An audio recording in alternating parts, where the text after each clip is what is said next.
Another one by me. Top by Chanel Green. Skirt by Chanel Green. And y'all know the earrings already. And the choker by Chanel Green. And y'all know the bracelets by Chanel Green.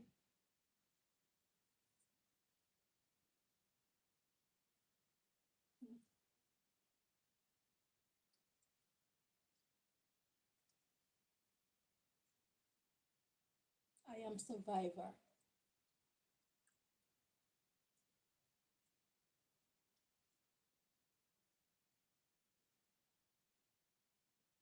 I shall go to the ball and I shall be looking splendid because I deserve to. Ain't no stopping us now. We're on the move. Ain't no stopping us now. We got the groove. You like my style? See, this is what I'm saying. This world don't make clothes for me. They're not ready for me. Okay? That's why God had to give me the gift to make them myself and talk me through it and walk me through it. So I'm taught by God. God was my fashion teacher, or is. Sorry, is. Queen Omega. Empress Menen. Big up Mama. Mother of the world. Emperor Haile Selassie wife.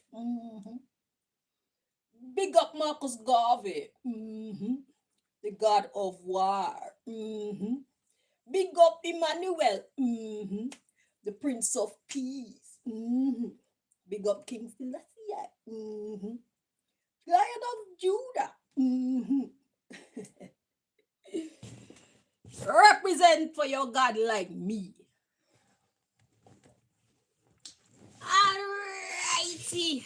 So Most High God, please block anybody trying to interfere with this reading and this video. And if you need to protect me.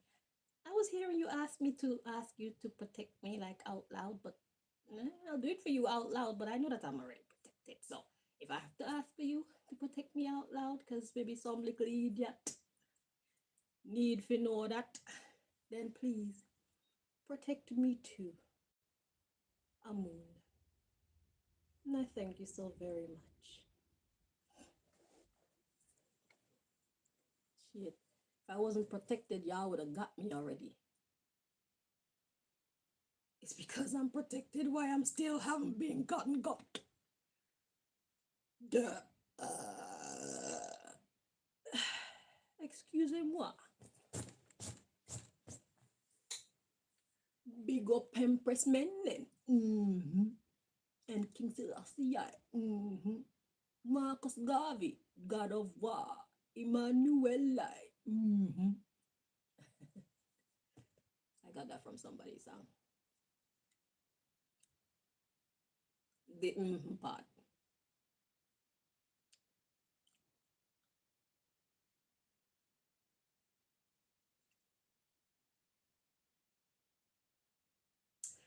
So let's see what the Most High want to share with us today.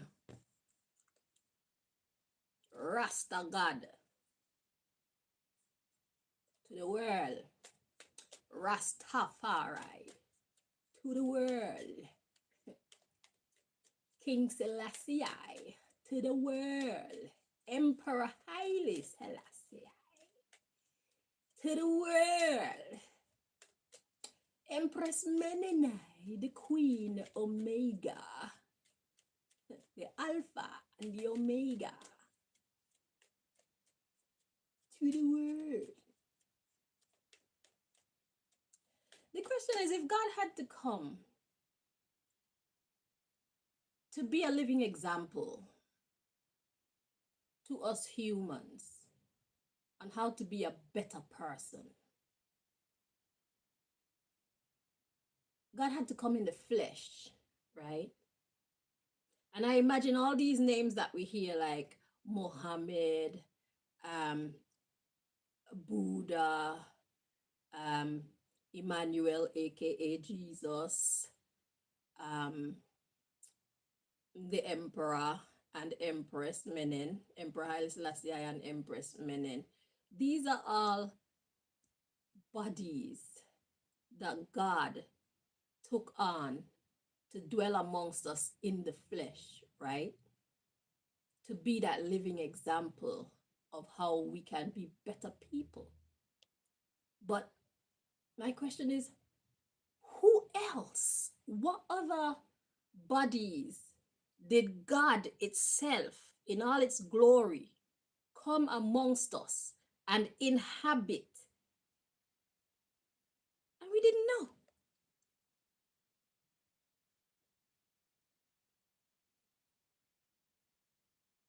You understand what I'm saying? Because there's so many generations. We've been alive for so many years, and God will never leave us nor forsake us.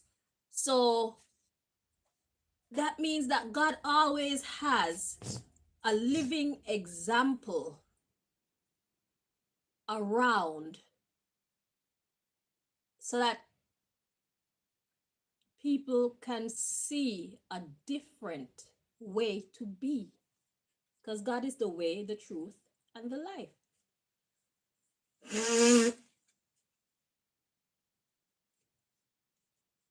So it's like, how many different bodies has God up till now inhabited to show us the way, the truth, and the life?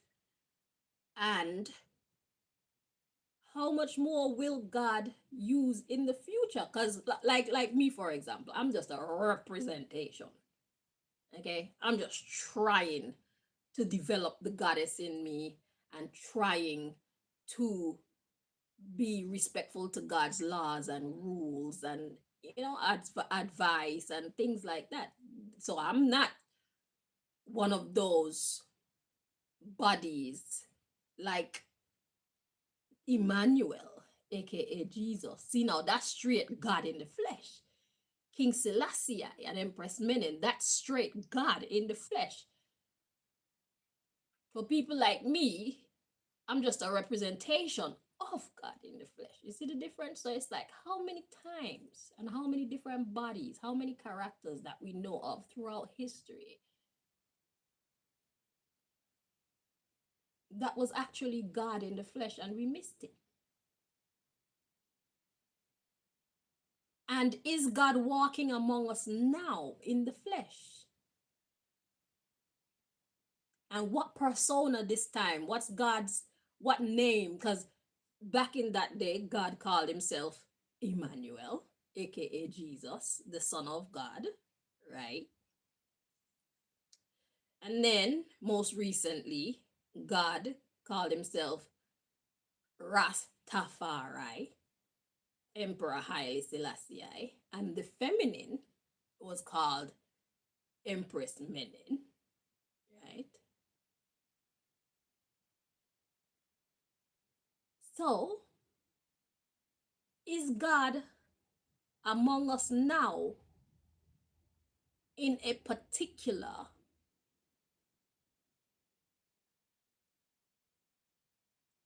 identity? Well, that's the best way I can say it. Because, and when Marcus, the Messiah Garvey, was walking among us, that was God walking among us in that time. Okay.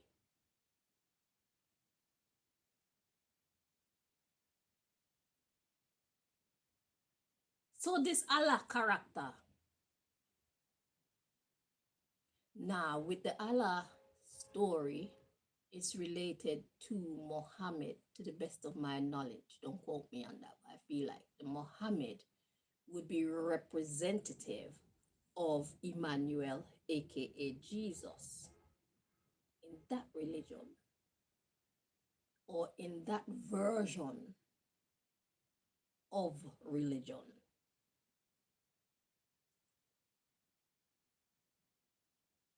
So, what did we miss? What have we missed? How many times have we missed God? How many times did we see God and not know it was God? Because a lot of people didn't even know that Emmanuel, aka Jesus, was God walking among them. They treated him like he was a regular person and a nobody. But that was the whole point, though, because God had to have a natural human experience. And the way that God responded to these natural human experiences is the lesson that God wanted us to learn. You see? So God had to just to take off all of its superpowers, so to speak, and be born of a woman, and had to rely on this woman to take care of him and her, in Empress Menen's case. Empress Menen is the Black Madonna, mother and child type energy. Mary? Nah, she's above Mary. Because Mary was the mother that God chose when God manifested Emmanuel, better known as Jesus.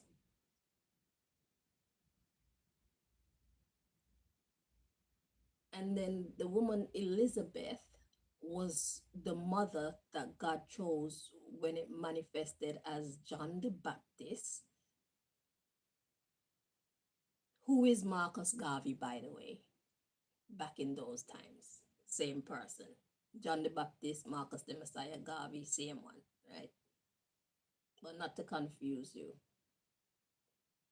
So it's like these women that were chosen to carry God in their womb, and the men who were in these women's lives, those must have been really special people. Because it's like you need to be found worthy to carry God in your womb. Worthy in what way? I think it's more of a spiritual thing, because Mary could have had health issues. The Bible don't really tell us about this part of Mary's life.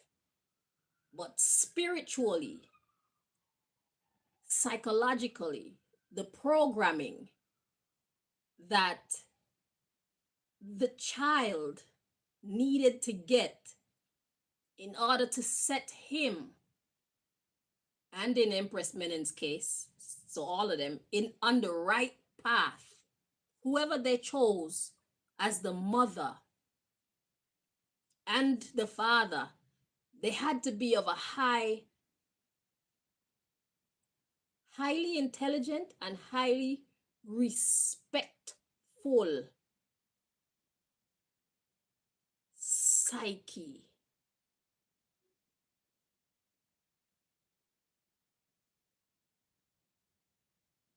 They were basically like people seeking their godhood, to be found worthy to carry God in your womb, to nurse God, and to raise God.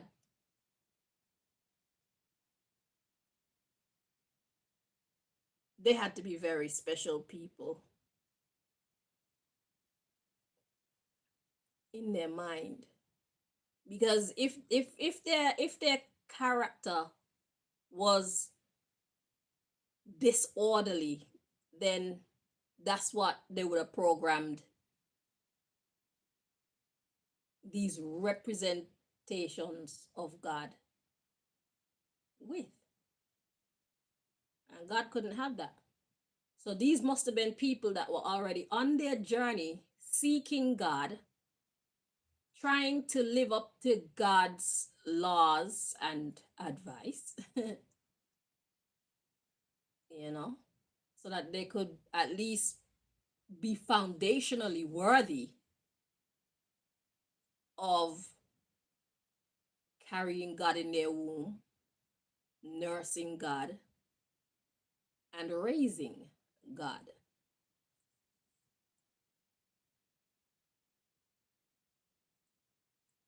Hmm, interesting. So, is God among us now in this day?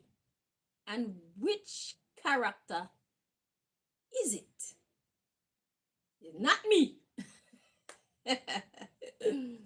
It's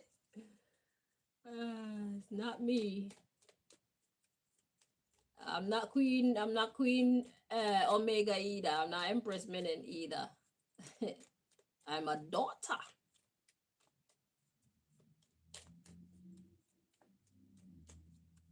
Hmm, interesting. Okay. Thinking out loud. Okay.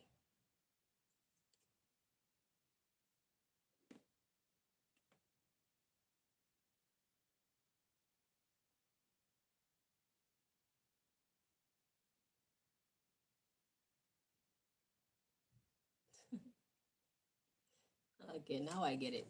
So we got the footballer UK card showing itself. Yeah, we're just kind of kicking some ideas around, kicking some thoughts around. At the bottom of the deck, we got banker. Yeah, for my intellectual wealth. If your knowledge were your wealth, then it would be well earned. We were made in his image, then call us by our names. Most intellects do not believe in God, but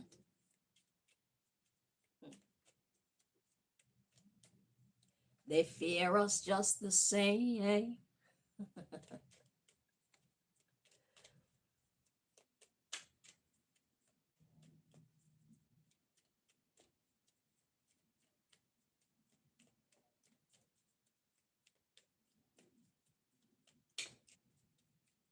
Okay, let's see what God want to talk about today. What else?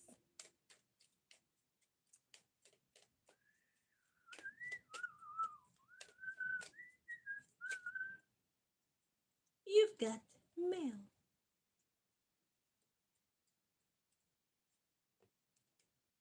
Okay. So we got dressmaker or tailor energy. So what does a dressmaker do? They make clothes. They design clothing. What is clothing? Clothing is a covering. Hmm. Clothing is for covering. So design covering.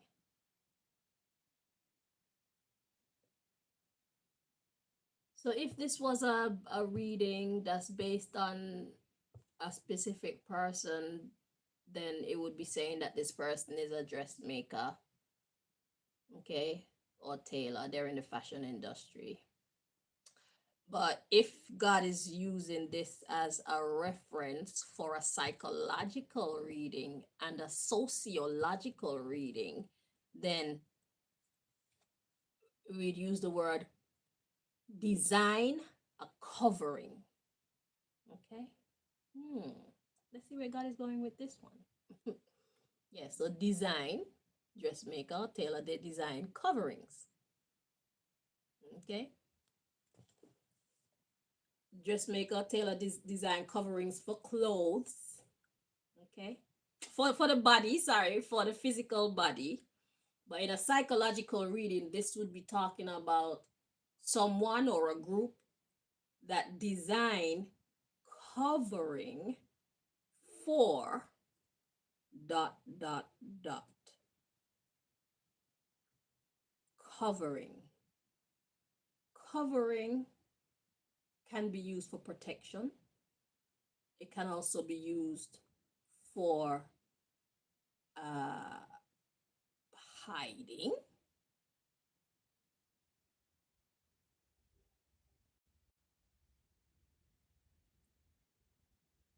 So let's look at the bottom of the deck and possibly dig into it to get a better understanding of what God is talking about here, but the general message so far is design covering. Okay. There's something else trying to come through, but it's not coming through clearly. So let's continue. Maybe our friends that's been trying to stop me for the longest while are in the building. Shout out to my friends, my haters, the enemies of my progress, the enemies of God's progress in the house. Okay? You come for another ass whooping today?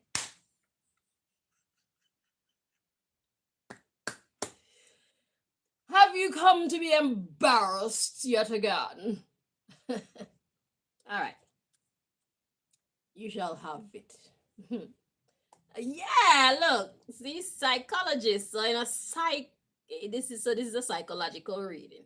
All right, so this is all about the mind. So design a covering. Hmm.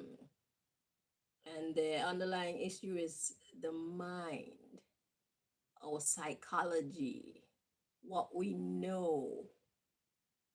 Because if you know, well, whatever you know, you base your decisions on that information.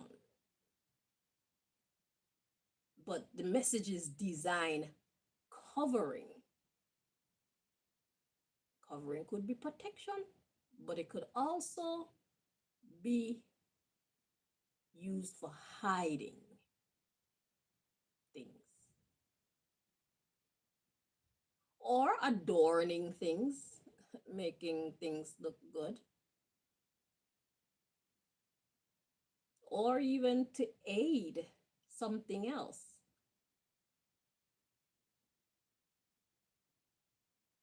Because it's like you can have a bag, like one of them shoulder bags. And yeah, it's all right as a shoulder bag, but you could put some straps on it and then it could become a book bag, like a bag that you could carry on your back. So instead of hurting one of your shoulders at a time, you could just even out the weight. So it's like an aid. But as I dig in, we're going to find out exactly which one of those meanings this is referring to. And maybe it's referring to all of the above because there's a reason why God got me saying all of that. So let us see. We're going to bring out all the underlying issue first and then we'll interpret. Okay? So psychologist, and then we got imam. Mm-hmm. And we got CEO. And we got homeless woman. We got naturopath. And we got beautician. And we got artist. And we got model. And we got male person. And we got footballer UK. We got domestic. And I'm feeling two more.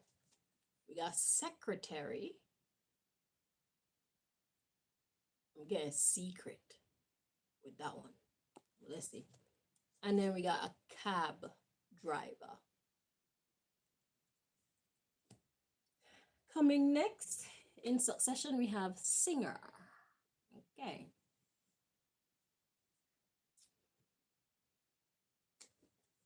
All right.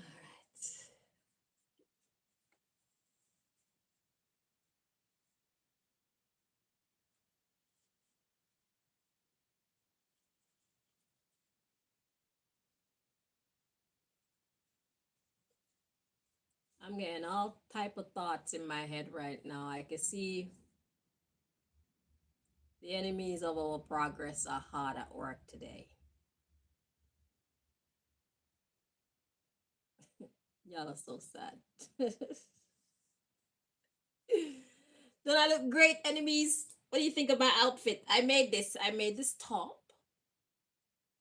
courtesy of God, God's intelligence and guidance.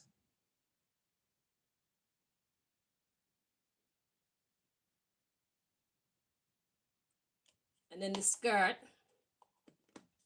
I just tied it up just to make myself decent so that hopefully nobody can see my panty.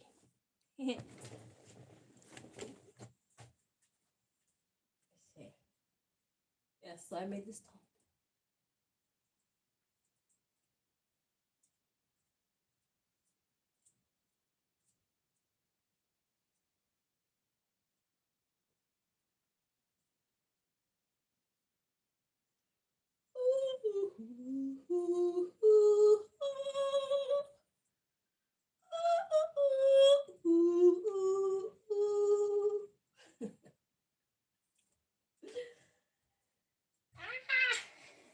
America,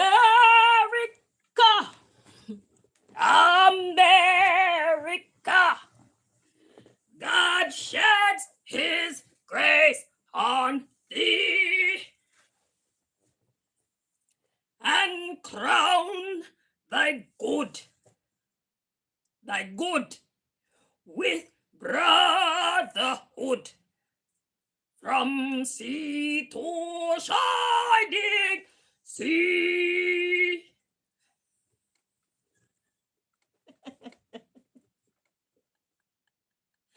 I'm a singer, okay?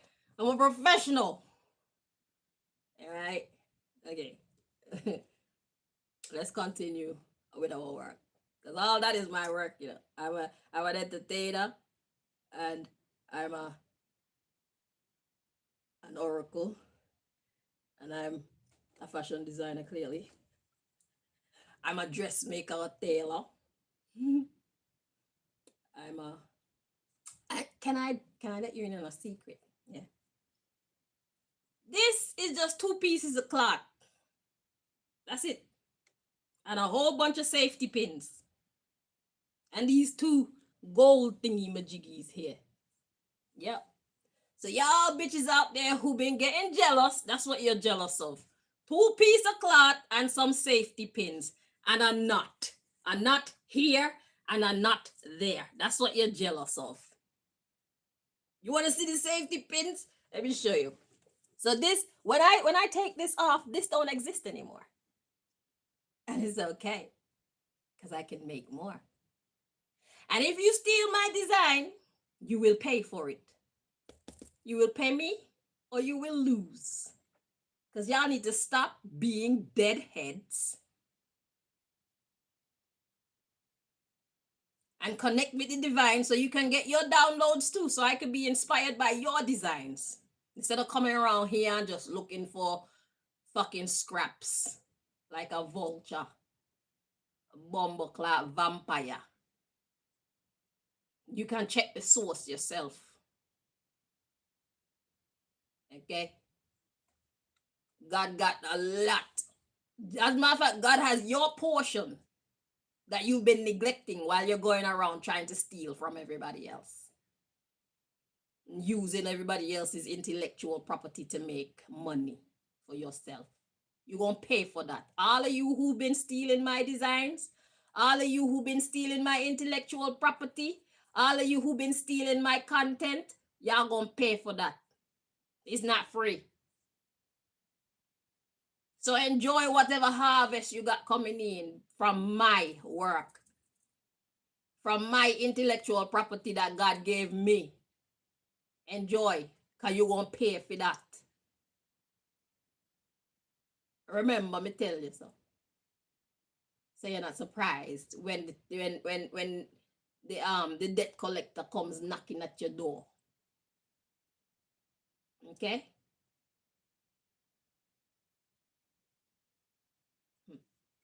Let me show you all the safety pins. We got 1 safety pin. And we got 2 safety pin. And we got 3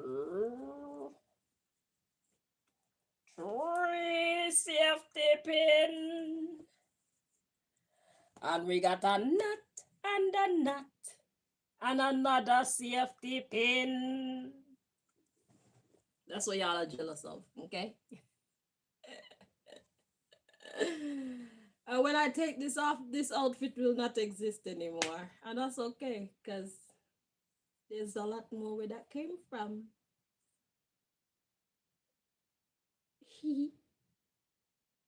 So y'all try to keep money out my pocket thinking that bitch gonna be looking rusty and crusty.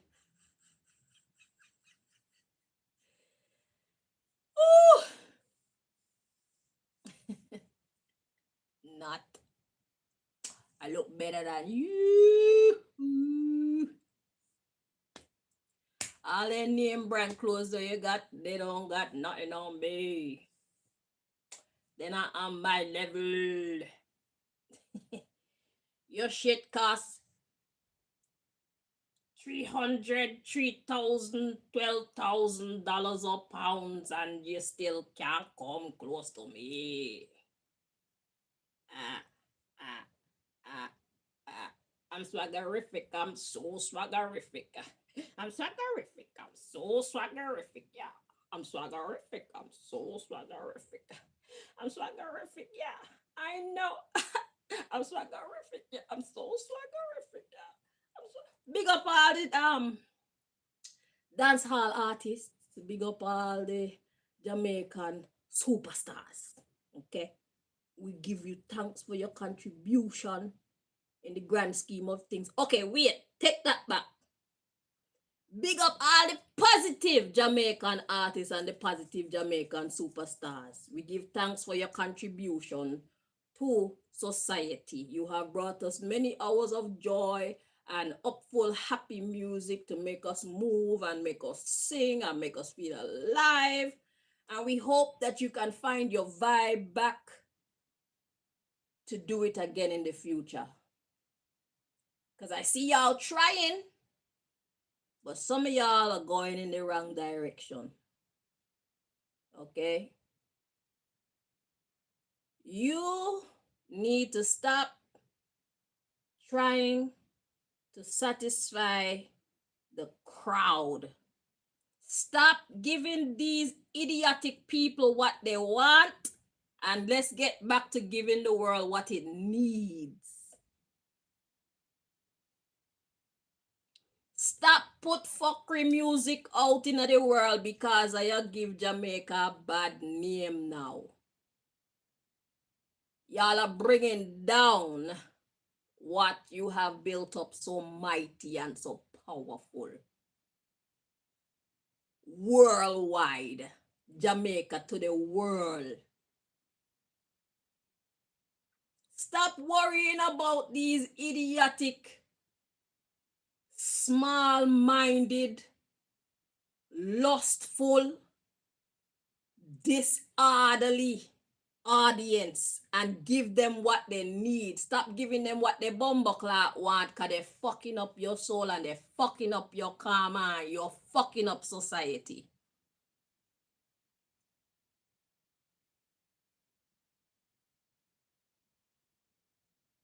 The same way I want to go hard when I sing fuckery, when I sing righteousness and sensible substance-filled music, I want to go hard and creative like that. Why when I sing a good song, I make it sound so bumbleclap boring, and when I sing fuckery, all of a sudden I got vibes.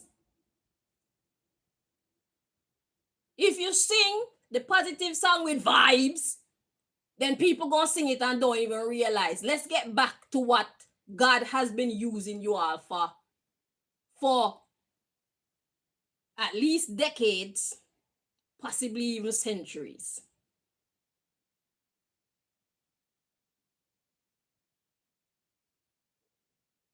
Okay? Because Jamaica been producing superstars long before Bob Marley.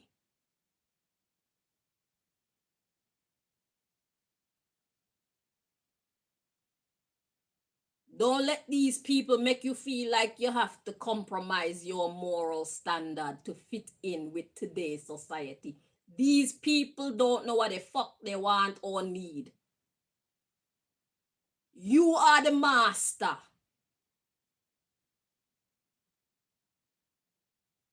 Give them what you know they need. And don't be boring about it.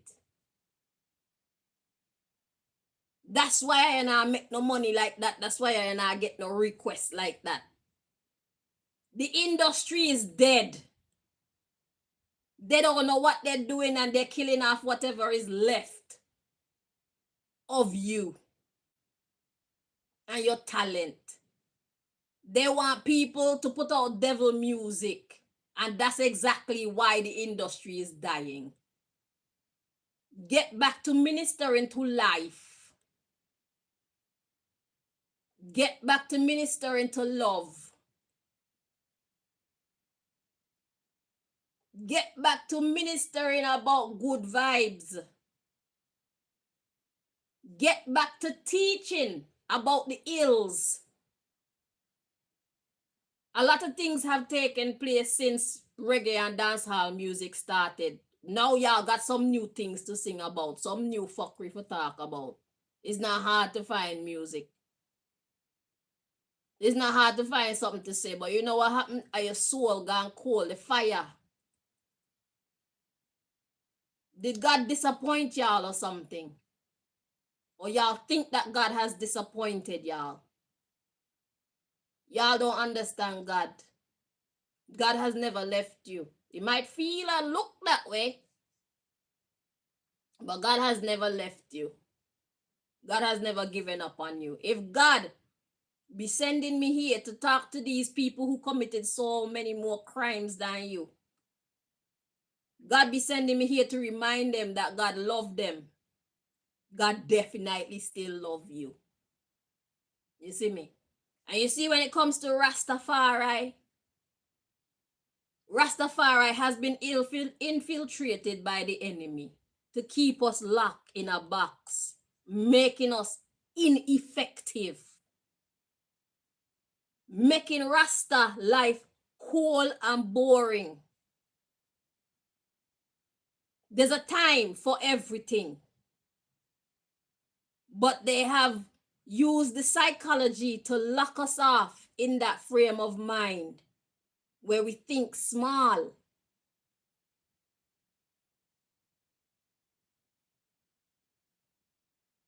Okay?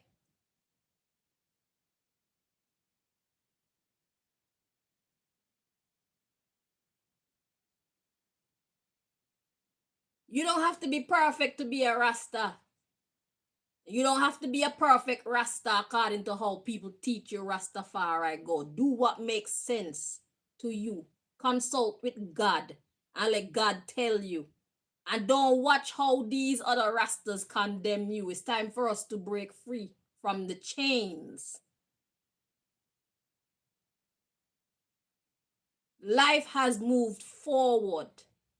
Therefore, we too need to shift to some degree in order to still be the teachers and the messengers that God created us to be. We have to be palatable to the world. When you look at the devil people, they look cool. They look fun. Why should they be having more fun than God people? Something not right. It's because of the way that they trained the Rastas to think and to be. So y'all are afraid to step out of whatever they taught you is Rasta way. Because you're afraid of how your other fellow Rastas will go look on you. But somebody has to lead out. Because we are going to lose the fight. We are already losing. Rasta used to be held in such high esteem. And it's falling. Let's be honest. Let's be honest. Dancehall used to run the whole world. And now dancehall mostly put fuckery in a people's head. I can't even listen to dancehall because them always a fuck somebody and spit on something. I mean, it's a time and a place for wind up in a gal belly. We like that too. But is that all? you have in you? Is that all you can sing about? Is that all you can talk about? Is that all you know about? Big up to Dexter Daps.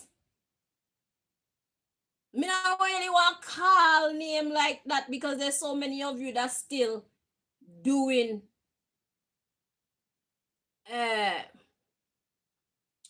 you're doing the work that you started off doing. Big up Capleton.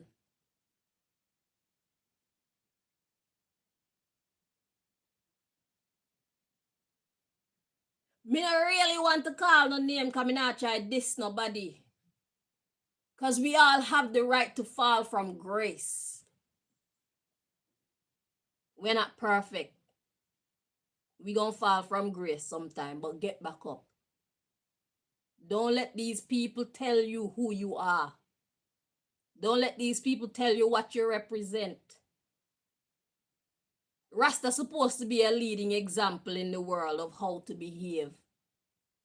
RASTA stand for Righteous Apostle Serving the Almighty. And I'm not talking about church righteous. We need to step out to these tiny box that these people have given us and called it religion and liberty. It's holding us down, and that's making us lose our place and our power in the world when God has put us here to do a specific job. The way I'm dressed, Rastas would say that this is not Rasta dressing. Judge not, lest you be judged. I am covered respectfully. There's nothing abominable about showing a little bit of skin.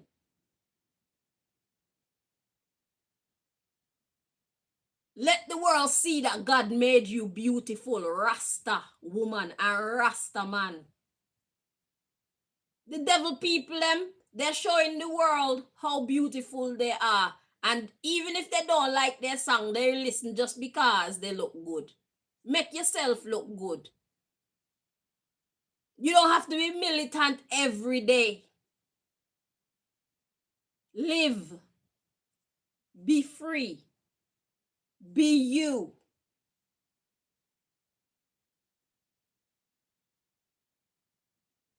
In the Rasta community, all of you watch each other and you judge each other. Based on silly things like eating meat and wearing short clothes. Render your heart and not the garment. It is what come out to you that defile you, not what goes in. I'm going to stop for a minute. Think about that. Because plenty of you wear your long clothes and whatnot and you be thinking all manner of evil. Y'all be doing all manner of evil that you think nobody is seeing. Yes, Rastas, I'm talking to you.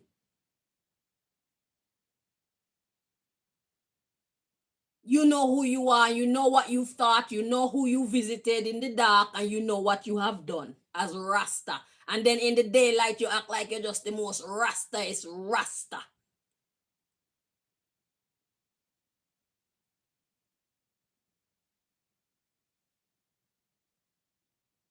There's evil in Rasta people too.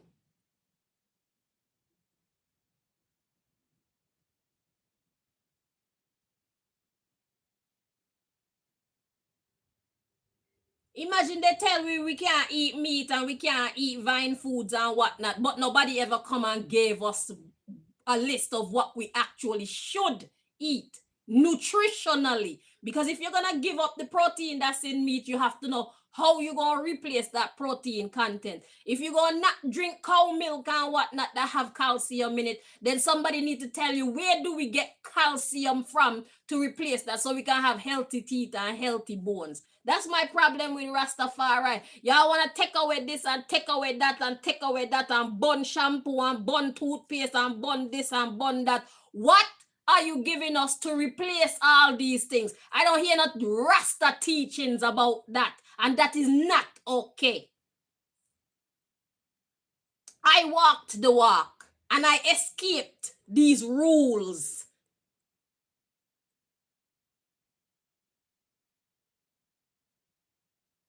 Yes, Babylon do wicked things to we, but it's not so bad. There's a certain balance that you can use. Because they corrupt even the very air that we breathe. Are you going to stop breathing? You need to find a balance between being the Rasta that you want to be and being who you need to be. As Rastas, what kind of skills do you people have to bring to the world? What contributions have you made in this society, this system?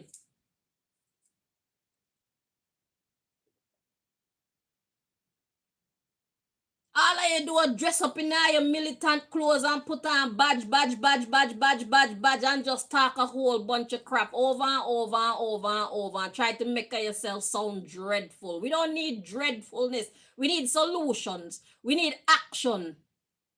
We need people to carry out His Majesty's fucking mission. Stop with the lip service and they trying to out-rasta each other. Because it's all unnecessary. Make yourself make sense. And before you go and open your mouth talking about things, I need to develop a skill where I could talk to God directly. Because I hear people talking about lesbianism and I checked and asked God, what do we need to know about lesbianism? Two gyal have sex. And God said there's nothing wrong with it as long as the gyal them is cool with it. Once nobody is being forced into having sex, God said there's nothing wrong with it. So I could stop burnout lesbian. God did say that there's something wrong with anal sex, whether it's man with a man or man with a woman. So we need to stop just talking and regurgitating what people in the past taught us and start to really learn what God says yes and God says no. Stop. Somebody put you in a box years ago and tell you, yes, this is Rastafari, this is Rastafari way, this is Rastafari liberty, and you just kept that. And you never did any research for yourself. You just kept living like that, knowing that that's not who you really want to be. And then when your intuition is telling you who you really are, you feel like there's something wrong with you. Nah, that's you trying to come forward, because whatever God put in you, God want to use it to keep our children and each other in a high vibration.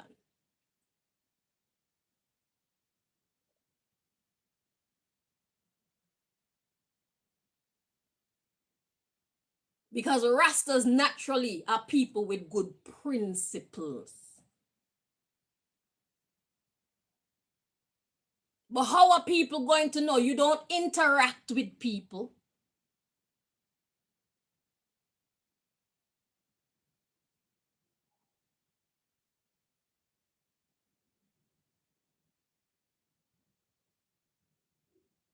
You act like you're higher and better than everybody.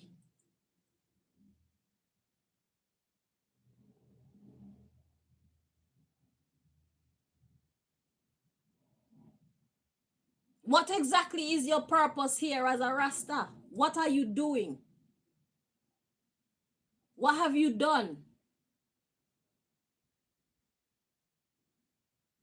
Stop making people tell you how to live your life.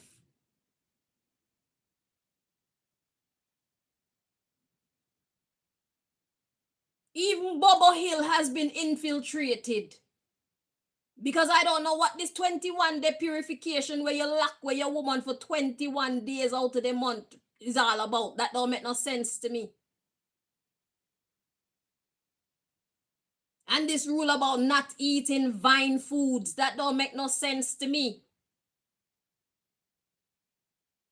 And if it makes sense to you, then y'all need to get your own YouTube channel and start to actually teach people about why these things are in place, so that we can understand it too. Because those things never made any sense to me. When I have my period, and then me need my man.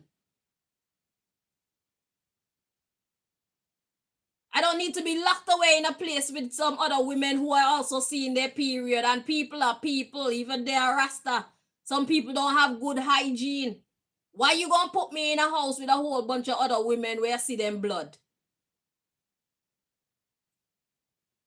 I call it 21 day purification.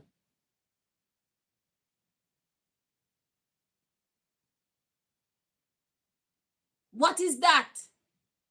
Why is that? Explain yourself.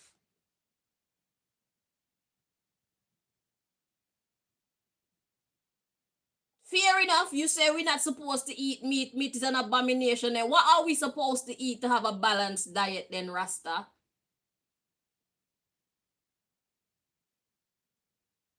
When you gonna tell us not, please tell us what we actually can do as well. Balance it. When you gonna tell us burn out this and burn out that and burn out that and burn out that and burn out that and burn out that, then tell us what we can actually interact with, what we can actually do.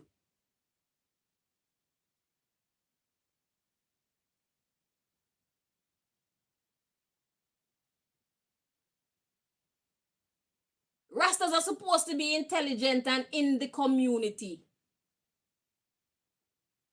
sharing the God within with the world outside. Whether they want to turn Rasta or not, that's their business. But you're supposed to show people the glory of God that's within you. If you truly have a connection to the divine. That's what you're here for. You're here to connect to the divine, learn what God is trying to teach you about life, and then go and teach. Even if it's just your community. Some of y'all got a mic, you can go and teach the whole world. But some of y'all, even if it's just your community, how do you live as a Rasta? Check yourself.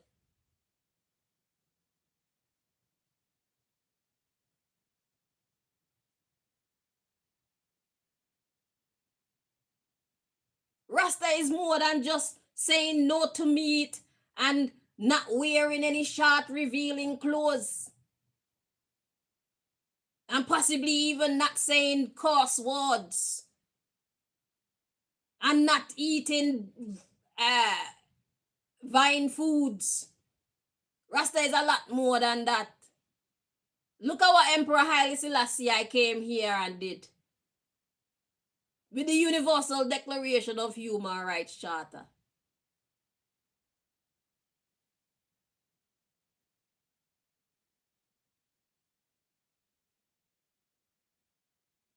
Where the Rasta tune them were supposed to be on YouTube and whatnot, that's glorifying the creator with the Naya Bingi drum and the Kete drum and that.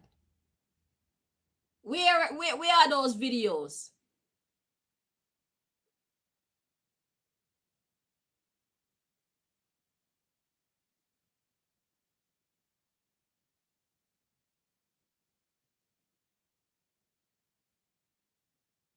Y'all don't need to keep Rasta Livity alive, you know, because just by you being yourself, Rasta Livity stay alive. Because your dreadlocks represent for Rastafari. When people see you, they know that's a Rasta woman. That's a Rasta man. Even with your turban and whatnot.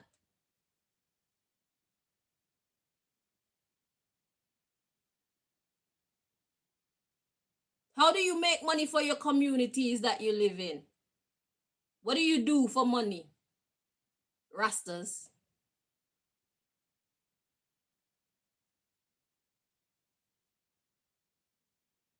Are you working for someone or are you self-employed?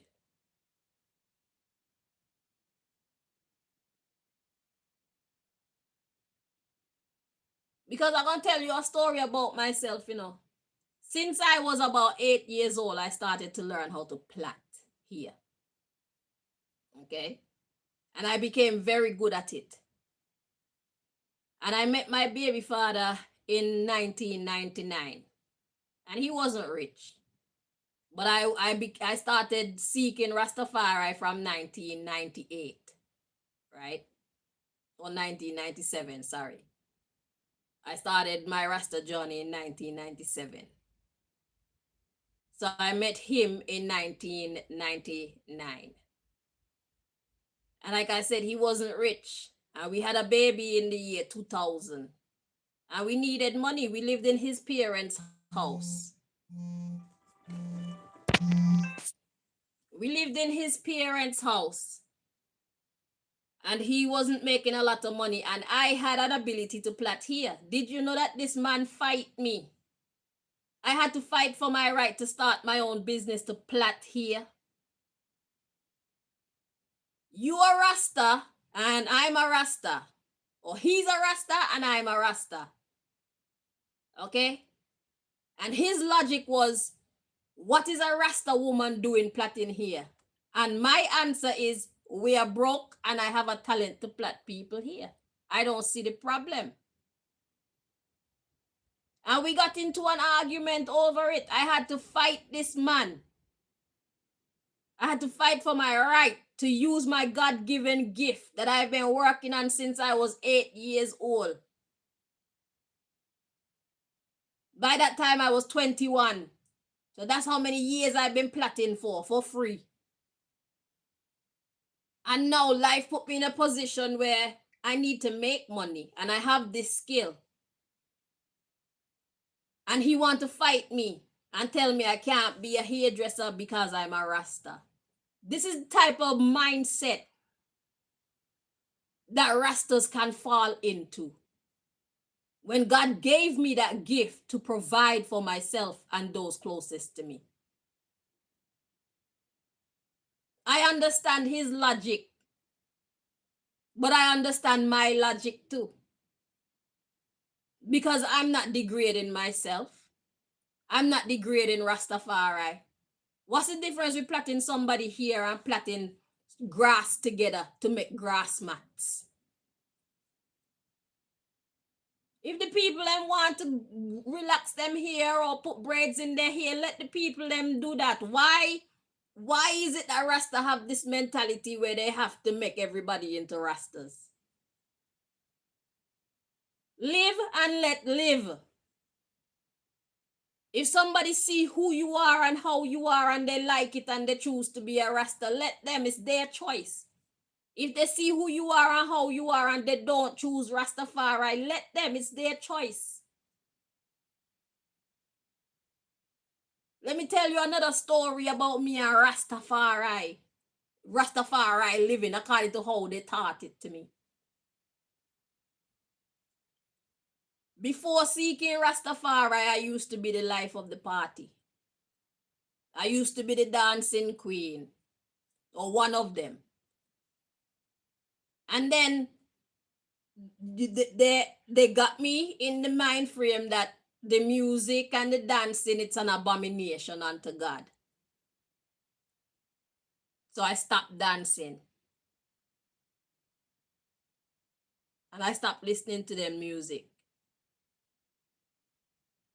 And then a couple years afterwards, I got ill with gas and all type of thing. And you know what saved my life and made me not have to go to the hospital? Dancing.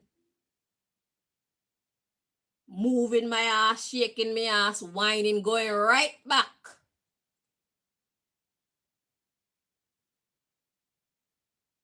So it's not what you do, but it's how and when and where and why you do it.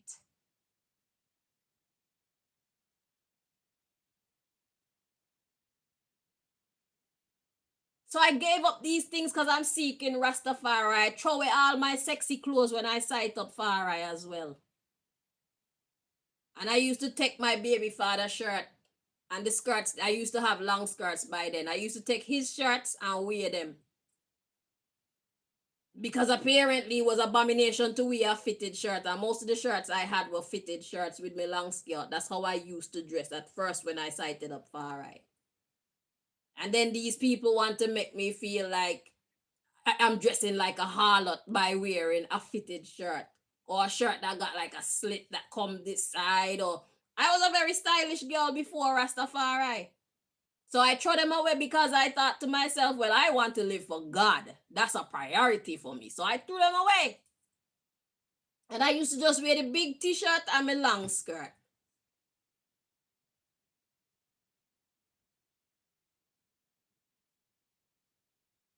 And then life happened again.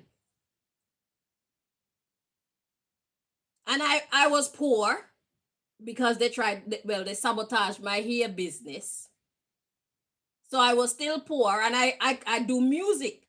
So I decided I'm going to enter the soca competition and the calypso competition in my country. And so to do that, I decided I need to dress the part. And that released me from that prison or that chain of Rasta livity. If you want to be effective, you have to dress the part.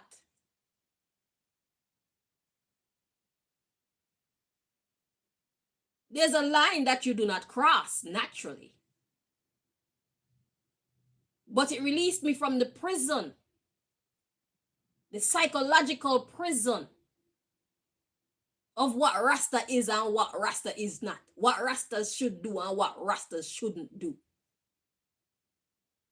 Let's talk about the meat eating. I stopped eating meat from since 1998. And I started eating meat again in 2009. How did that happen? I was living my life the way how they say Rastas should live, meat free and happy. And I was being targeted because I was active in my community as a Rastafarian trying to correct the ills of society. So then that got me targeted by Babylon hard. And they did something to my body whereby they tried to make people believe that me crazy, and they set up a whole bunch of people to try and intimidate me and whatnot. And one day I decided me go stand up and talk out loud because that was my Facebook at that time. I stand up outside Peter's Bakery and was shouting for all to hear exactly what is happening with me. And then the police come and pretend like say they wanted to help me.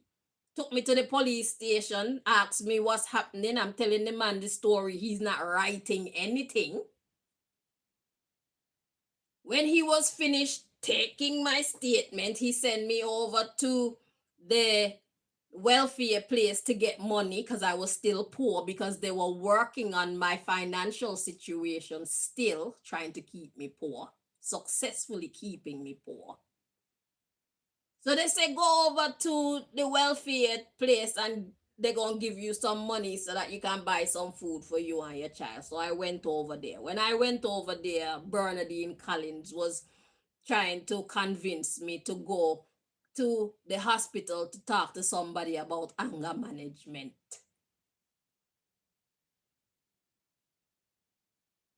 It's not anger management I needed. I needed the police to do what the police supposed to do, is to police. I made claims. Nobody checked out my claims. He didn't write anything. He didn't get me to sign anything for say that that's my statement. It was all a charade. It was all for show.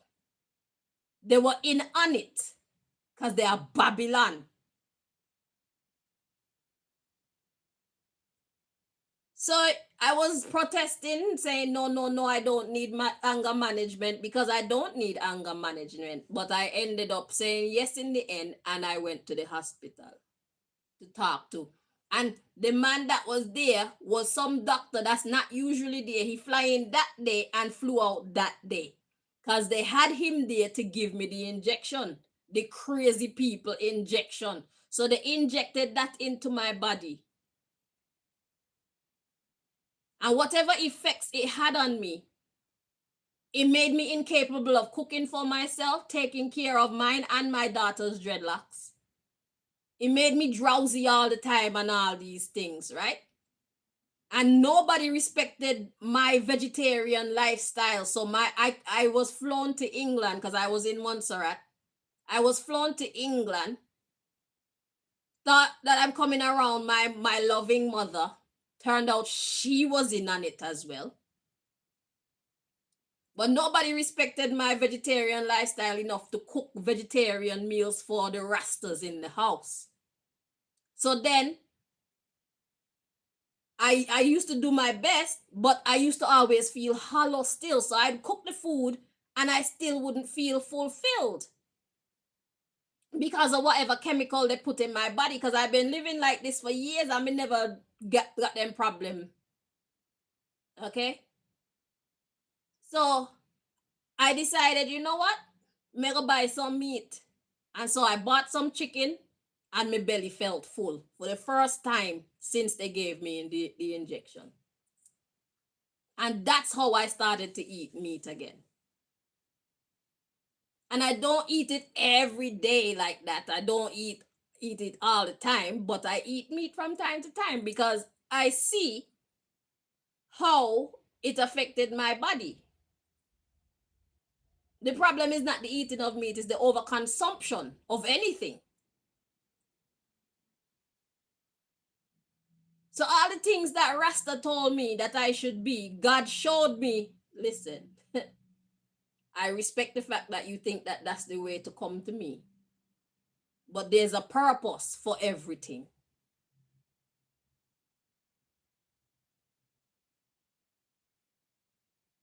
There's a time for short clothes, there's a time for long clothes. There's a time for eating meat, there's a time for eating vegetables. There's a time for not dancing, there's a time for dancing.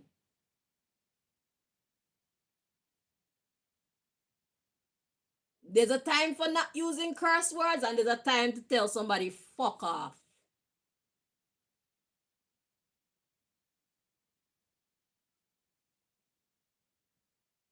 So if I wasn't being honest with myself, and if I wasn't strong enough in myself to tell all the rastas, fuck off with your opinions of me, I would have been hospitalized, I would have been sick, I would have probably been dead, I would have been malnourished, I would have been a whole bunch of things if I didn't have the courage to say, yo, y'all need to dress back with y'all opinions of what Rasta livity is like. God had showed me something else.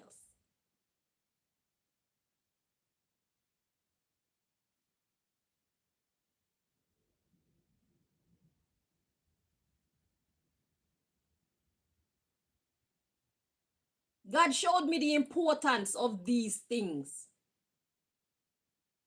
that I had cut out because I was seeking to live for God. And I'm saying all that to say, y'all need to be honest with yourselves.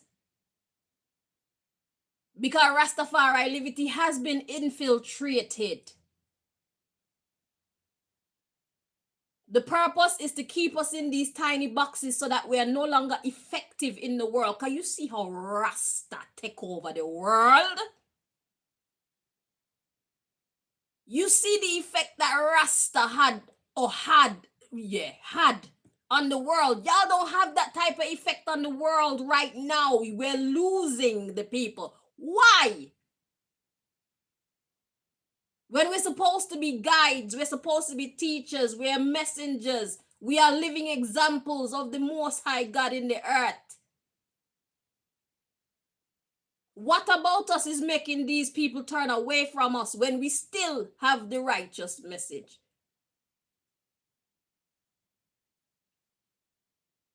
When we still are people of principle and morality? Where are we losing?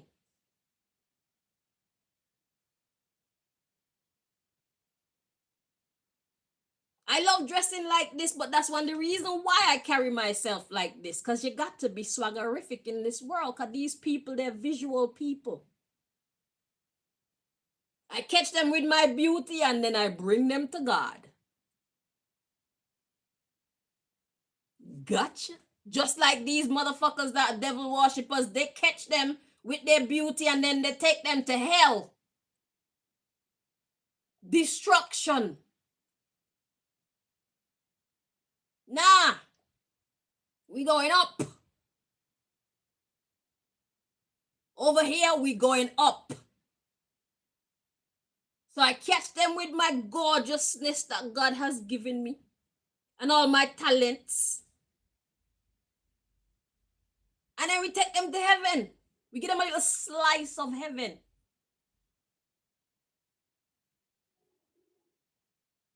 Every man want a good girl who have the ability to please him like a whore can. Let's be honest. Just because you're a good girl don't mean that you can't turn it up in the bedroom. Because if you're going to do anything, if you're not going to do it properly, why bother?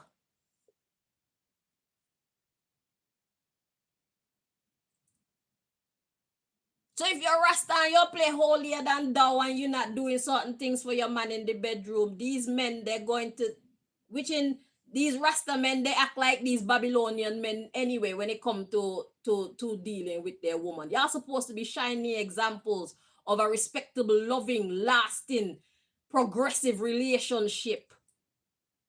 Why Rasta woman have problem with Rasta man being faithful? Are you a Rastafarian or are you a Babylonian, bruv?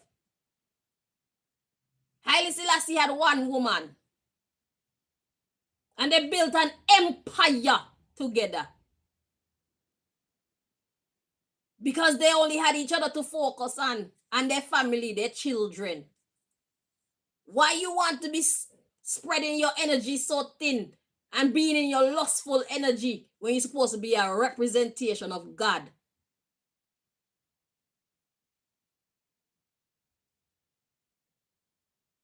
Who taught you to be like this? Whose teachings are you going by? You're a Rasta man, but you sing about having sex with other people, gal, and you sing about having 2, 3, 4, 5, 6, 7, 8, 9 gal and all type of fuckery. Why? Are you a Rasta man or are you not? Rastafari is about self-discipline. You think that the deceased them can't catch you too because you're a Rasta?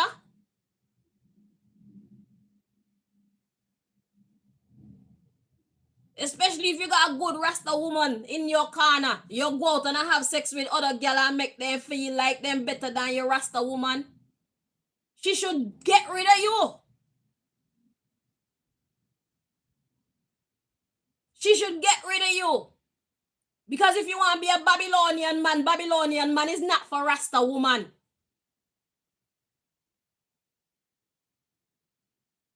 And how do we know when you're Babylonian and when you're Rasta? The way you think and the way you behave and the way you move, it shows which tribe you belong to. You could get the longest dreads in the world. If you don't have no good principles, you're not a Rasta man or a Rasta woman. You could wear the most khaki pants and the most khaki skirt and the most khaki shirt, and if you don't have no good principles, you're not a Rastafarian.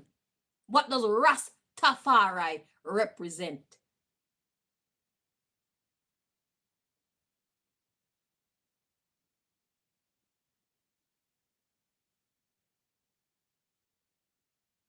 A Rastafarian is a follower of Rastafari.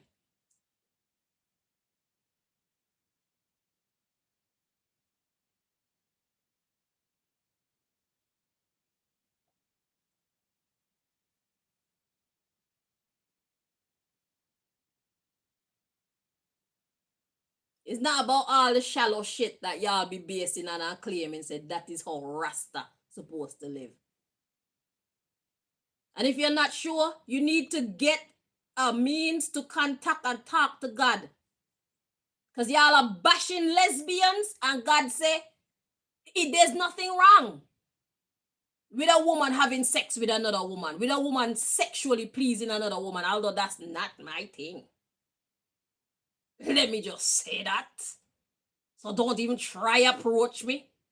Me no play them game there. Me love man. One man. That's how I roll.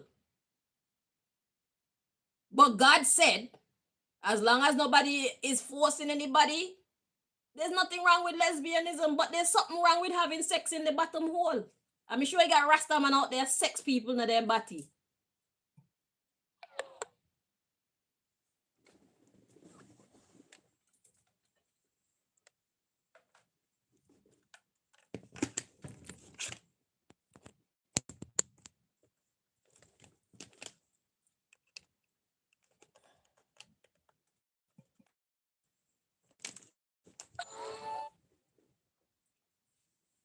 Me sure you got Rasta man out there who sex people in them body, but because it's a secret, you think that you're safe. That's an abomination. Even in the Bible, they tell you a man should not lie with a man the way that he lie with a woman in a Leviticus somewhere.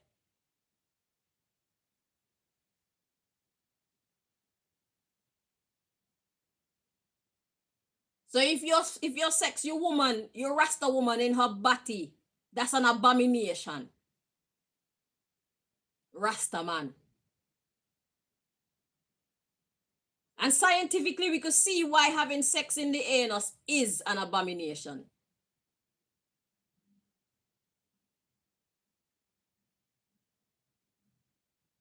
It's not made for that. It's made for getting rid of waste.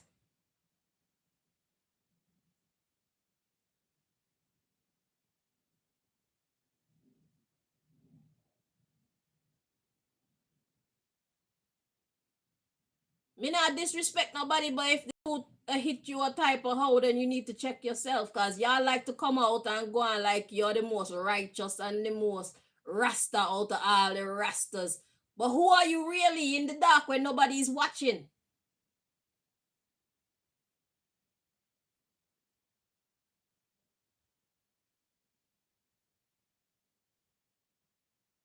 Let life teach you.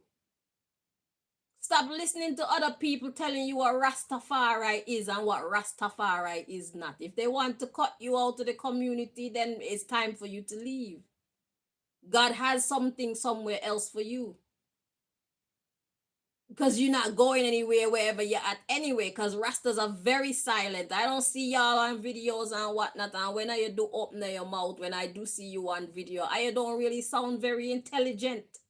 Most of the time, most of the Rastas that me see, y'all don't sound intelligent. Y'all are not making a difference in the lives of the people.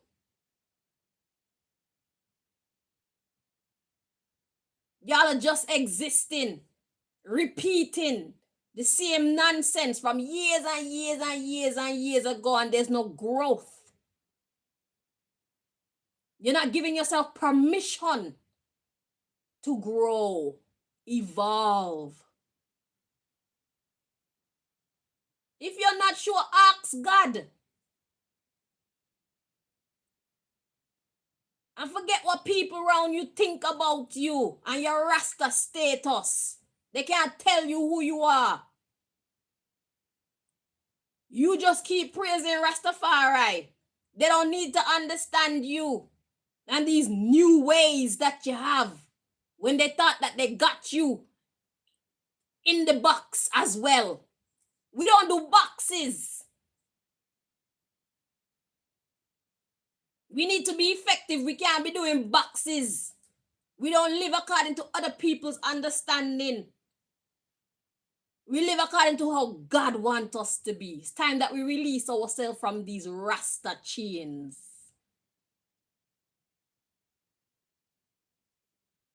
Every religion has been infiltrated and put chains, limitations on the people. It's time for us to release ourselves from these limitations so we can do God's work. People have a bad habit of calling God people boring, and I can see why. It's because that's how they programmed us to be, with the limitations. So a lot of people turn away from God's people. They don't think we're cool because we don't look cool. And then we're talking a whole bunch of righteousness too. If you're going to chastise their soul, at least be something great for them to look at. You know, see how God do it in these times. God's servant, them are some beautiful people. Let the world see your God beauty, and then show them your God heart and your God mind as well. Leave them marveled by your presence. That's how we're doing it. And when you want to hide from the world, you put on your long khaki skirt and your khaki shirt, because that is a message in itself saying, yo, remind how you approach me. I'm not one of those.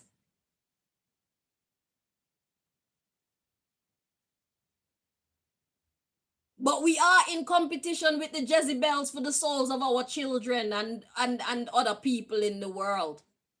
Whether we like it or not, we are in competition with the Jezebel them for the soul of God people. So we need to give them competition. We got this. So they can't touch me on no levels. Them sexy, we sexy too.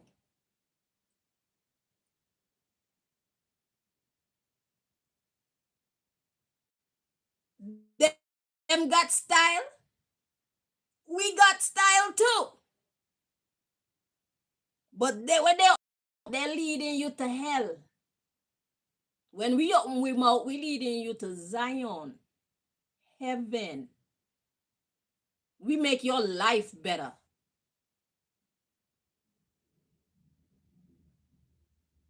By teaching you what you need to know about yourself, the world, and your immediate environment and the world at large.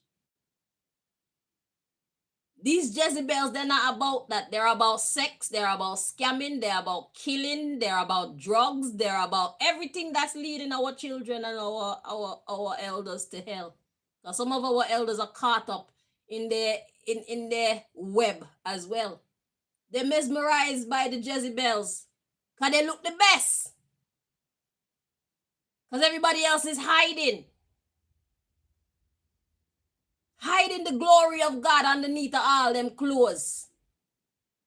When you walk with the righteous sword, that's meant to break the chains off of our people's minds and hearts and eyes. Lead them back to sensibility.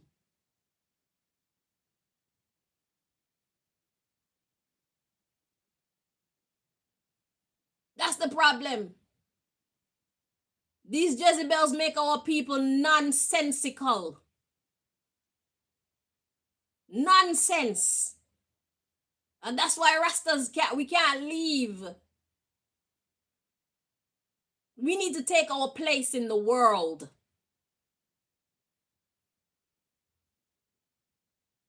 We got what the people them need. We need to stop hiding from the world. Set yourself some healthy new boundaries and step out with your God.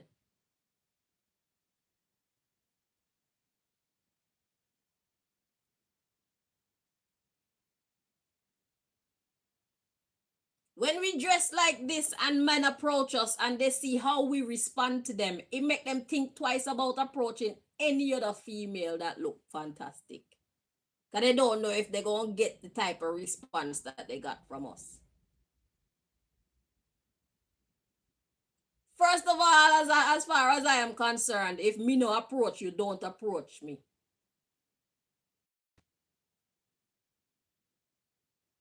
If I like you, I will let you know I like you. You don't approach me as a man. You don't choose me. I choose you.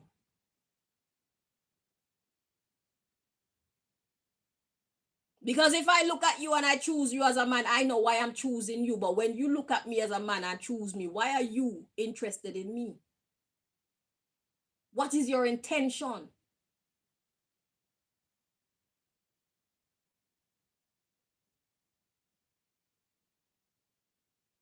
I wouldn't waste my time with no man a sweet talk me. Because I know what they're after 99% of the time, and that's not what I'm about. So I'm not even going to make him waste his time. And that's putting a different type of mindset out into the world. But you have to trap them. And that's helping other females who just want to look good because they like their bodies. They're not whores, but they're seen as whores. And then maybe they don't have the strength to tell the man them, yo, back up off of me. But when God put females like us with the kind of strength that we have out in the world, and these men approach us, and the way that we respond to them, it make them think twice about approaching the next pretty girl who just want to express her femininity and love her body and love herself. There's a us in society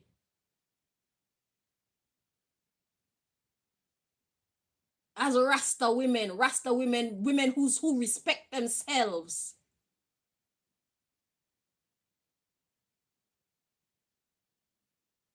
women who care for children,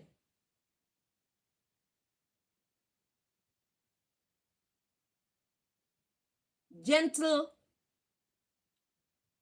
gentle as a velvet glove, and yet we as hard as a piece of iron.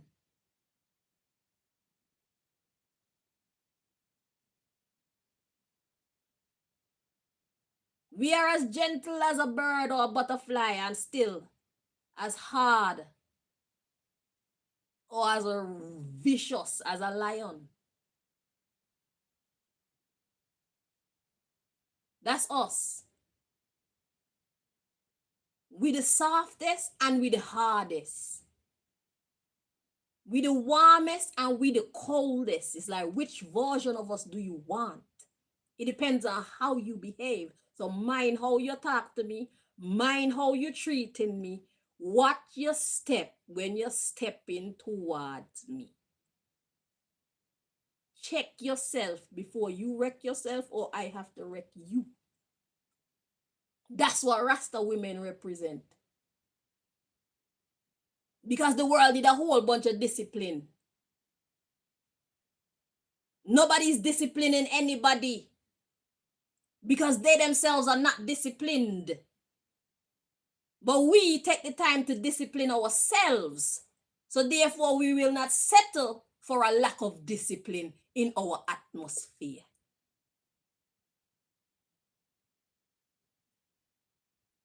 Look sexy if you want to, look nice if you want to, look like a hot boy if you want to, but treat me like a lady.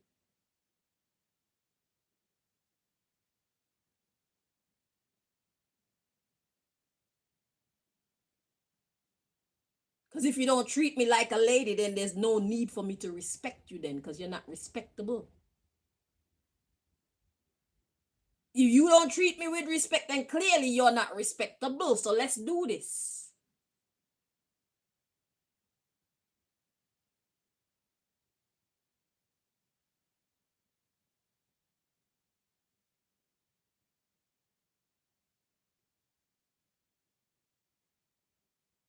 I'm not a piece of meat and I'm not your toy. Go and find women who are okay with being a piece of meat and just a fucking toy. Learn how to differentiate between good women and Jezebels.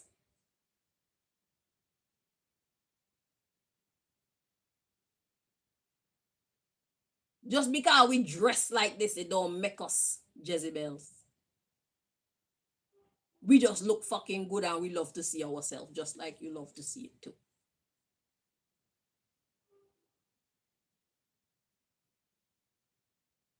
That is our place in the world as Rasta women.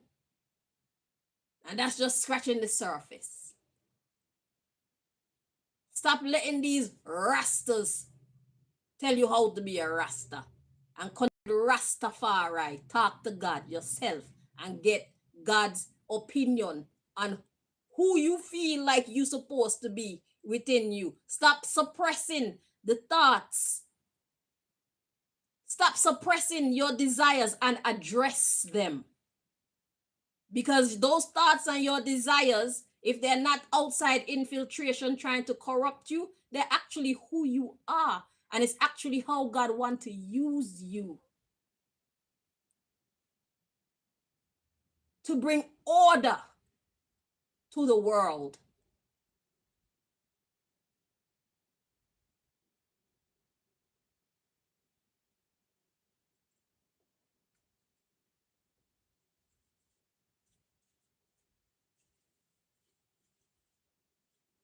I've walked the walk.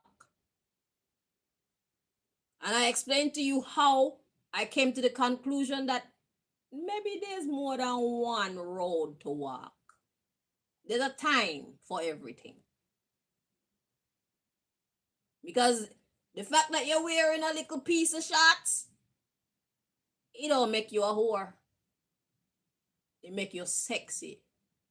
And then when a man try to talk to you, you show him what your insides look like. He start to read your book and he realized, it's a different type. Yeah.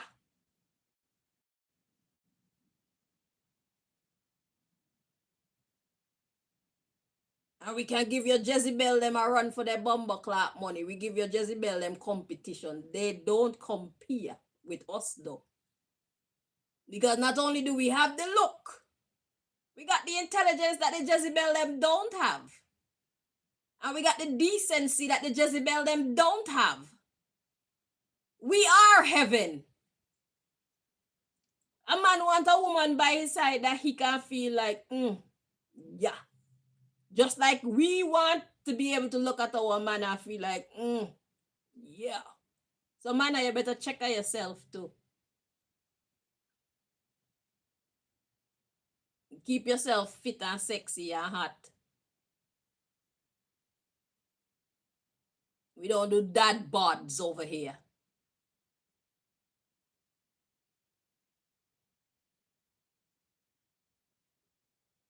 And we don't do undisciplined behavior over here.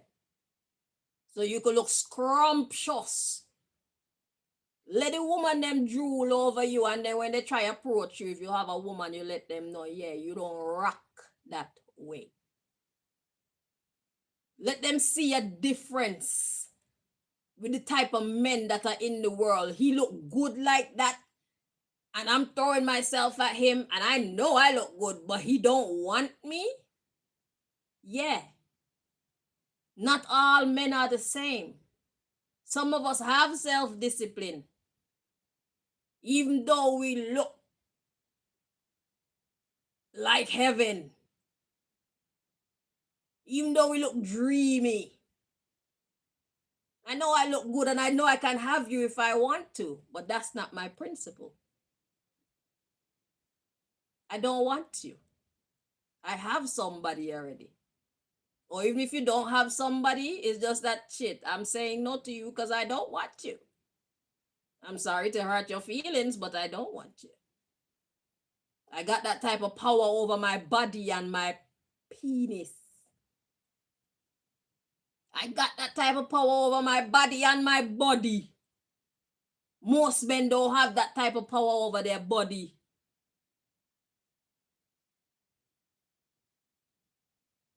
We are supposed to be the difference in this world. We men and women of God from all religions are supposed to be the difference in this world. But when it comes to certain things, we live just like the Babylonians. You can't tell the difference.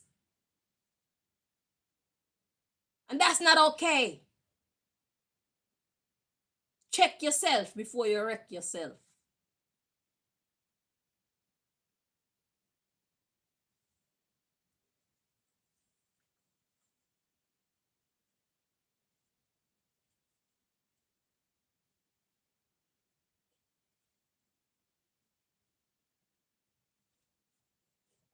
All right.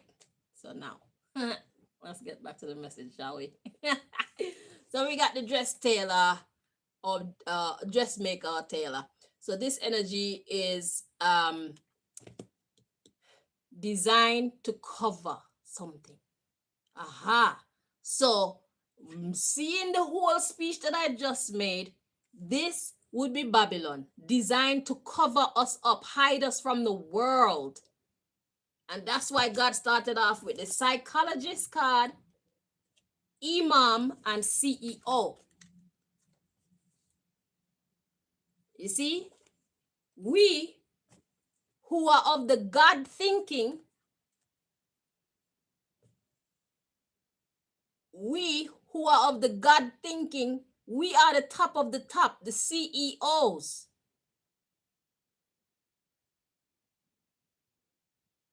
But they try to corrupt our psychology to hide us from the world, make us seem undesirable, boring.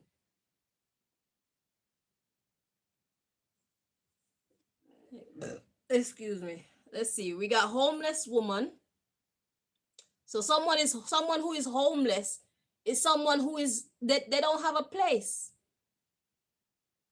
So this is talking about everything that I just talked to you about how they infiltrated Rastas and gave us a small type of mindset and have us locked in this tiny box and stopping us from being able to be as effective in the world as God has created us to be. And not working that shit on me. I see the trick. So anyway, so we got homeless woman. Woman energy is the receptive energy. So because we are not we're not where we're supposed to be in our psychology, we cannot receive what nature has for us, natural path. So they took us off of our natural path because we're not listening to our own desires and our own intuitive nudges. So we're not living in our destiny because we want to be proper Rastas. What will the other Rastas think and say if I start eating meat again, or if I wear something revealing, or if I say a curse word, or you understand what I'm saying? They tricked us out of our spot. That's what they did. So yeah, so because we're not where we're supposed to be in our psychology, we cannot receive what nature has for us. The beauty that nature has for us. Beautician. Look, artist and model. An artist is someone who creates a model. God wants to create a model out of us. We're supposed to be role models because we have the mindset.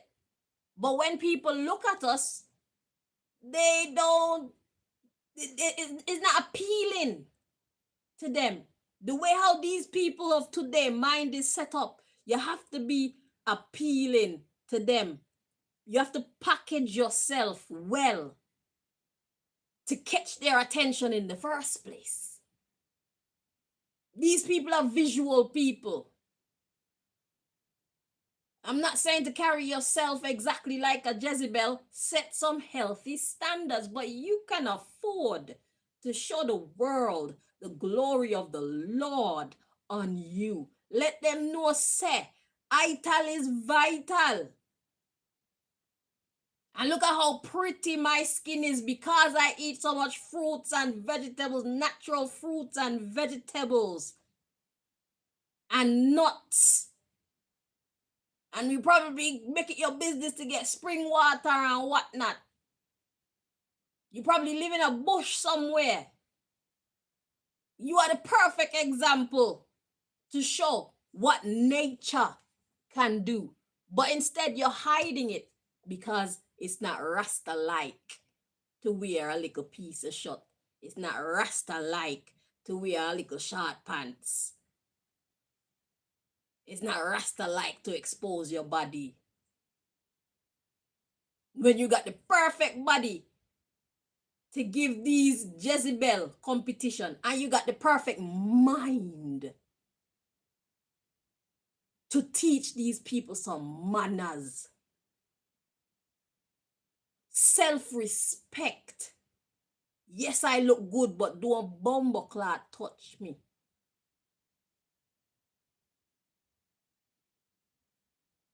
Don't bumbleclad me. If I want you, I will tell you. If I don't approach you, do not approach me. Do not look me. If you're being a regular citizen approaching me for regular things, then fine. But if you try approach me, to try chirps me, to try lure me, don't.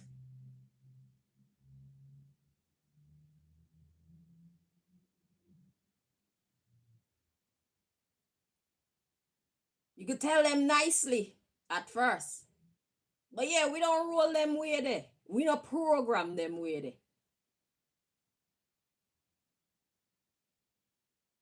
We just look like the Jezebel them. We are the Jezebel them competition. But we not built like them. Them are different breed. Psychologically.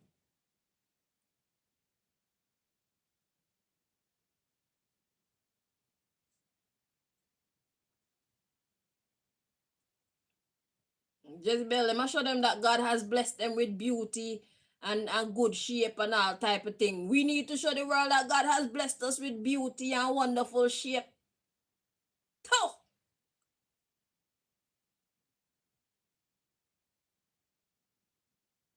And we have a mindset that you probably never experienced in your life. But I bet you after you experience us, it's gonna put you in a different mind frame. You see how that works? You don't have to be rude to them, but when you finish talking to them, they're gonna know, yeah, that's a different type of woman right there. Because these men, they're getting way out of hand. And women are supposed to be able to enjoy their beauty and enjoy their femininity without being seen as a whore.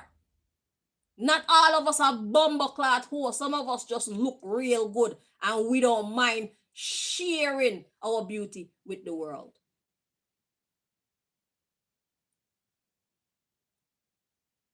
It's not for you to come violate. Learn some manners.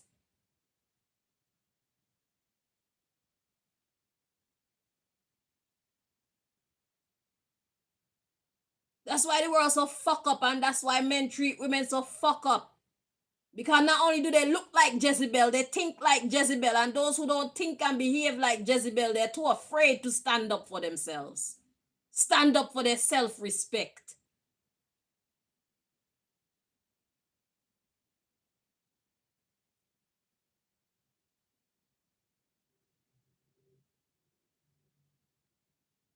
That's what we're here for. Because we're not afraid. We are real lioness.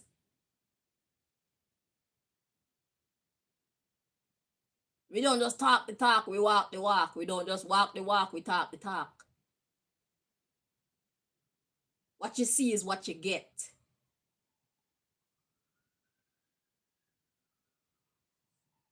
So yeah, so God want to use us and fashion us, artists. God want to turn us into role models so that we can deliver the message, male person. You see? So we look like the Jezebel, but we got God message within us, bro. We don't represent Babylon and we don't represent the devil. Right? So that we can kick around the domestic secrets. See, this was coming out as secret before. So God want to put us in the mix, right? So that when people approach us and we talk to them, we deliver the messages from God. Show them that there's a different type of woman. Yeah, we look good, but we're not a Jezebel, bro. We respect ourselves, and you gonna respect me too, or we gonna have issues. I'm gonna try walk away, and I dare you, try stop me. If you think I won't fight, you like a man. Try me. Because you see me look so dainty and sexy. You think I'm a fucking punk. Nah, bitch. My father is the lion of the tribe of Judah. My mother is the lioness of the tribe of Judah, Queen Omega, King Alpha.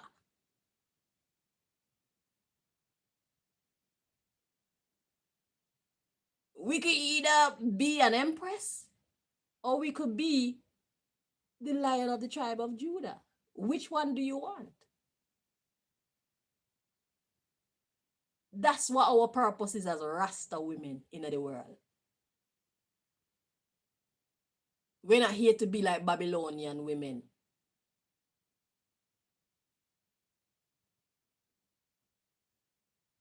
And our men are not here to be like Babylonian men. Rasta man not supposed to act like Babylon man. You're not supposed to beat by your Rasta woman. Rasta don't do that. You're not supposed to be controlling your Rasta woman. Rastas don't do that. Did Emperor Haile Selassie I control Empress Menen, or did Empress Menen have her own vibes going on outside of the Emperor? Emperor was the king running the kingdom. My Empress Menen was over there doing what Empress Menen supposed to do as a woman.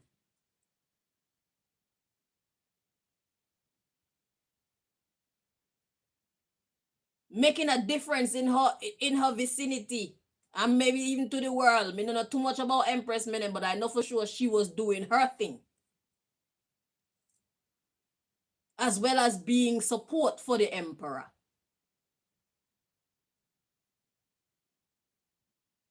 We are duplicates of them. So if you're not living up to Rastafari standards, you need to check yourself. Because Rasta thing is not a lustful thing. We take self-discipline and self-control very seriously. Because that's how they trap you. That's how they get you. That's how they ruin you. They know they can't catch you with all these sexy Jezebels because you're so lustful. You are a threat to the kingdom if you cannot control your lust, your sexual energy. You are a threat to the kingdom. Just like Samson and Delilah. Check on yourself before you wreck yourself.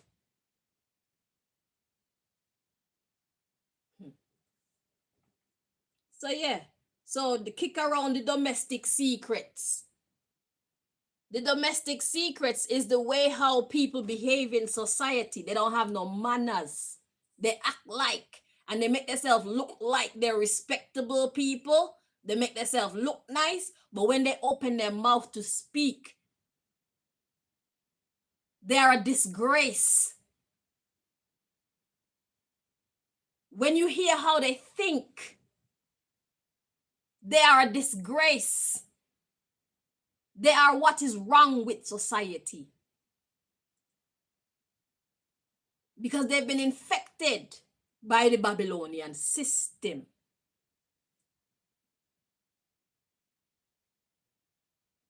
The Babylonian thinking. The Babylonian being. They've been infected psychologically and spiritually. And our job is to help them to come back to reality. Find yourself again. Find your self-respect again. Find respect for your fellow human beings again.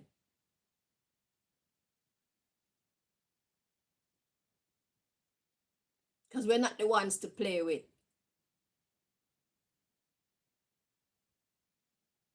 Music is the rod and we are Moses. We are God's rod of correction. As well as we are the nurturers. We can either kick your ass or we can help heal your wounds.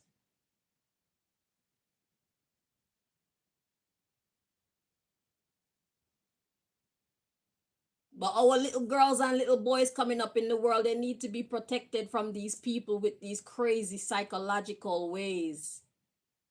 These crazy psychological and philosophical foundations. That's why so many little children are getting sexually abused and stuff. It's because these men, then nobody's holding them accountable when it comes to their behavior.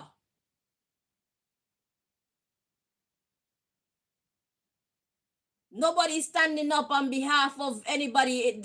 The government that have the police, they're not policing nobody. And we who supposed to be the police, because we have good principles and good morals and we have the right to correct a brother or correct a sister, we are nowhere to be found.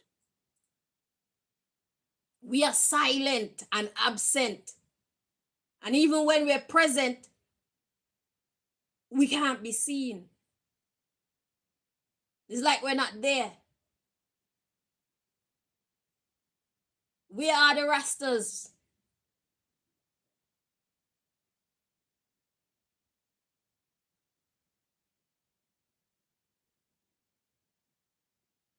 Break the chains of limitation that these people have put on you. So we're here to kick around and kick away these domestic secrets. Because you got people training people and taking people there. They learn from each other. They learn how to be disrespectful from each other. Hurt people hurt people. And these young people are growing up with these wayward elders. So what hope do they have? Listen to the music. Look at the movies. Even the fucking cartoons can't be trusted. So who's gonna be that God voice, that God presence in their life?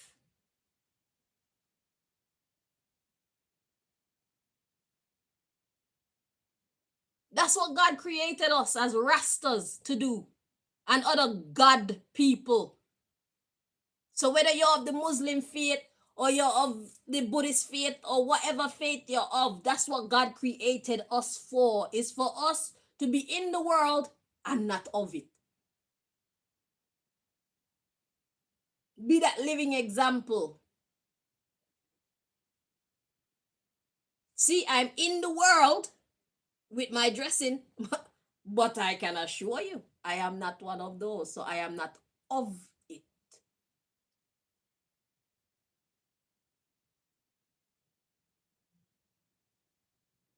You see how that works? In the world, not of it.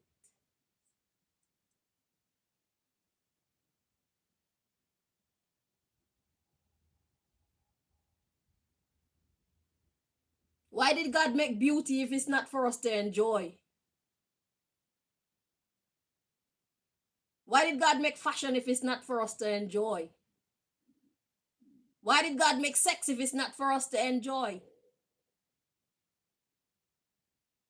Why did God make anything if it's not for us to use it wisely, interact with it wisely?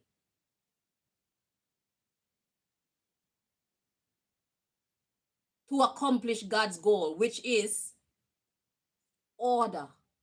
That's God's goal, is to bring order into the world. It's not to change anybody from walking whatever in whatever religion they want to. It's not to stop people from dressing how they want to. It's not to force anybody to be anything that they don't want to. It's just to bring order. Some people were made to wear long, khaki clothes. But some of y'all, you know that, yeah, you like that, but sometimes you just feel for put on a little, you feel like you're supposed to express yourself in a different kind of way, but you hold back because it's not Rasta like, according to the people who teach you about Rastafari. You need to check Rastafari and let Rastafari teach you about Rastafari. Let's stop listening to each other telling us what Rastafari is. Because Rastafari is. God is still with us. You can talk to God at any time. If you're not sure where to put your foot, if you're not sure how to walk, if you're not sure what choices to make, you got God in you. Ask God. God is always with us. Ask God. Stop just listening to people with their version of Rastafari livity. It's time that we come out of that spell. Because that's what it is. It's a spell.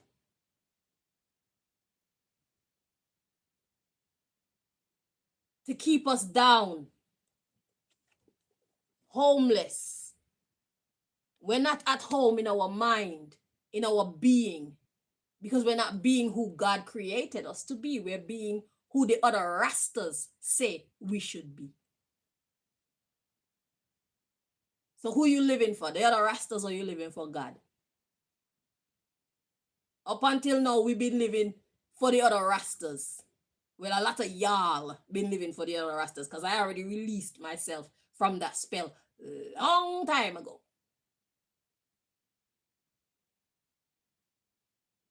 Because God put me in positions and show me that there's a time and a place for everything.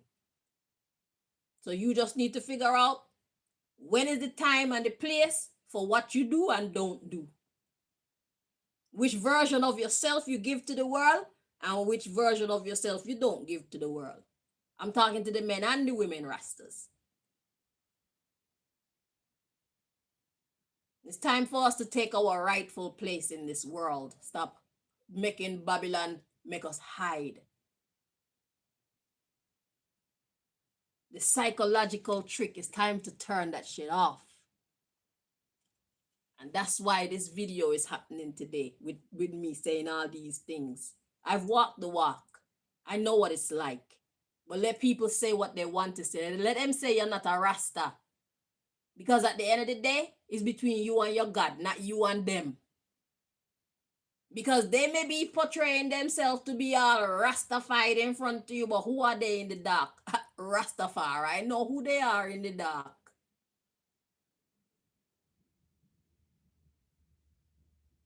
Our walk with God is a personal one. And God will find you the right people who understand you, who resonate with who you are as a Rastafarian.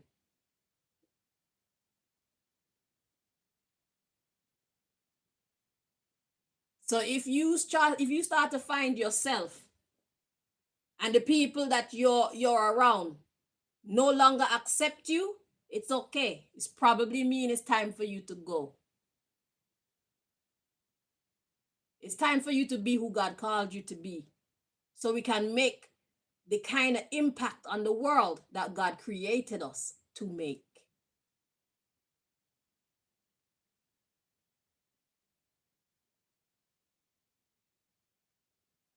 I make myself look good on my channel, but it's because I'm calling in God people. Because it's not about giving the world what they want. Sometimes it's about giving the world what they need, what they didn't even know they wanted. They didn't even know they needed to hear these things that I be saying on this channel. But when they come, they might pass by and see me and think, oh, she cute. But then when they hear the things I have to say, it tells us who they are, if they stay and if they go. Because if they're really not about what I'm about, they will leave. But if they understand me and resonate with my message, they will stay. And it's just like the Jezebel musicians and the little warlock musicians who catch them. If they like what they got going on, they will stay with them. But we're in a battle for the people's minds and for their souls. We're in a battle for the people's salvation, for the people's future. All the people who spread negativity, they are at their post doing their thing. We are the people who are supposed to be spreading positivity in the world. Where are we? I'm here on my post. This is where I'm supposed to be, spreading positivity. Where are you supposed to be? That is the question. But first, you have to emancipate yourself from mental slavery. None but ourselves can free our minds. Okay? From the Rasta liberty slavery.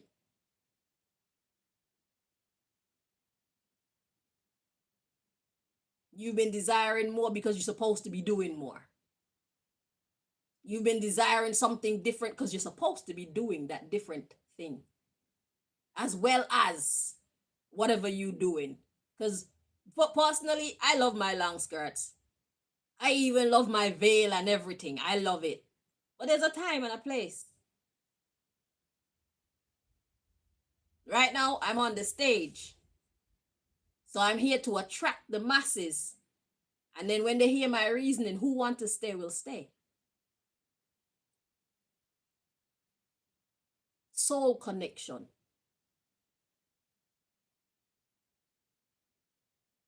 There's not enough positivity in the world, and that's the problem. Ain't nothing wrong with the negative people being in the world, you know.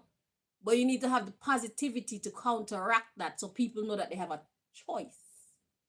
You can look hot like a Jezebel, but you don't need to act like one.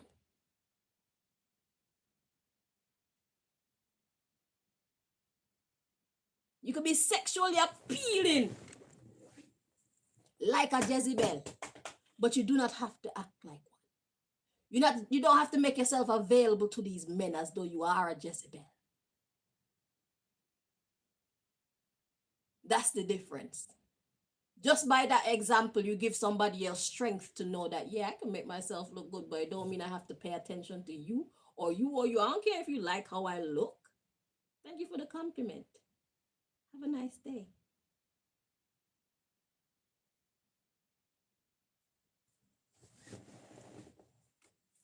You see? And that's why the single card come out. Speak nicely to them. Thank you for the compliment. Have a nice day. And you see, train driver. Be a good example. The train driver, a train is followed by a whole bunch of other cars. When it comes to the train, you got like a head car and then you got a whole bunch of cars. This is what God wants us to do. God wants us to do what we do in a nice way. Singing energy. What's singing? Singing is expressing words and sounds, but in a delightful kind of way, in a harmonious kind of way, in a palatable kind of way. Okay? Be a good example. Look, actor and peacemaker. We give it to them nice and gentle first. And if they insist on trying to push our boundaries, then we turn into the lion that we are. The lioness that we are. Because we are not afraid. God did not give us the heart of fear. Rasta woman know that better than any other woman. A real Rasta woman know that.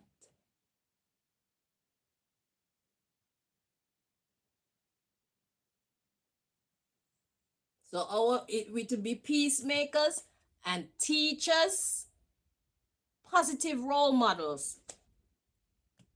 And we got judge. Because we can see the two sides. We know what righteousness look like and we know what Babylon look like. So God want to use us as peacemakers and teachers to guide the people. That's what Rastas are here for.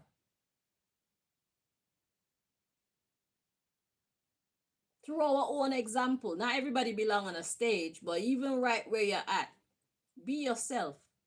Be the kind of Rasta that God say you are, not who your neighbors or your other Rasta brethren and sisters say you should be. I know it's hard,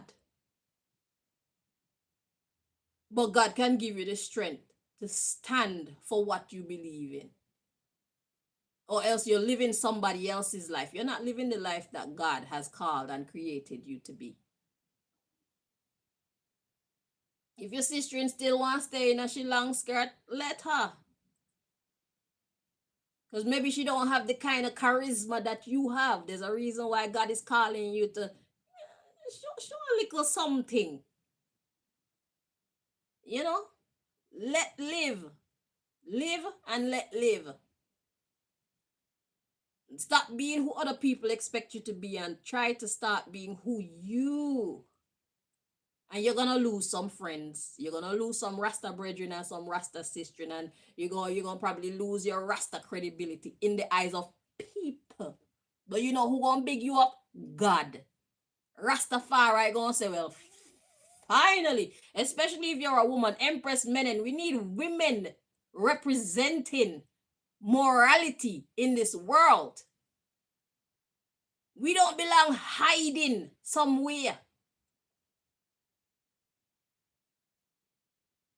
Empress Menen is gonna be like, finally, there's somebody else that I can talk to and show them how to be the quality of woman that can really change this world into a little slice of heaven. Men and Empress Menen can't talk to people who are listening to other people. Because every time Empress Menen give you a little design idea, you rush, you push it away like it's nonsense. I'm a Rasta. Why am I thinking these things? You say to yourself. It's because you're not being who you're supposed to be. Check yourself before you wreck yourself. It's time for us to come out from the shadows and be the peacemakers and the teachers that God has called us to be. Look, producer and delegate. We are delegates of the Most High God. Empress Menen want to work through us, ladies. Look, secret society female. So God want to secretly work through us, ladies.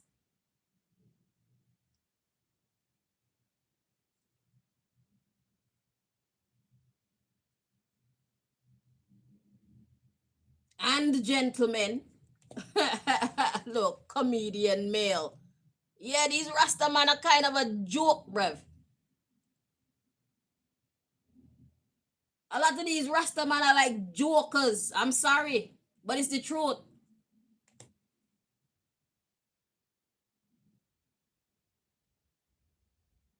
God wants us to be the attendants of the shop. The shop is earth for the president, which is God.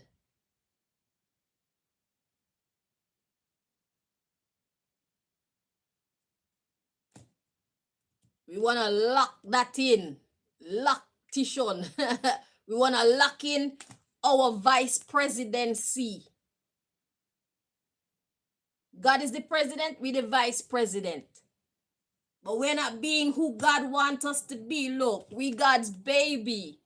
And the babies need care for. Baby minds. A lot of 50 and 60-year-olds out here that are very immature, you know.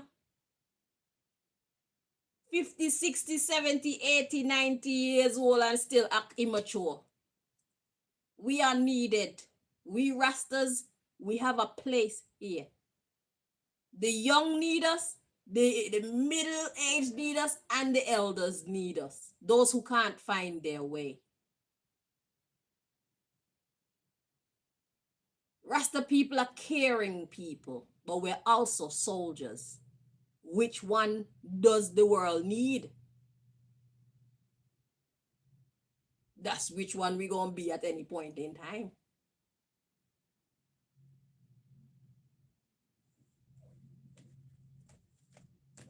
Yeah, man. God is the president, we the vice presidents.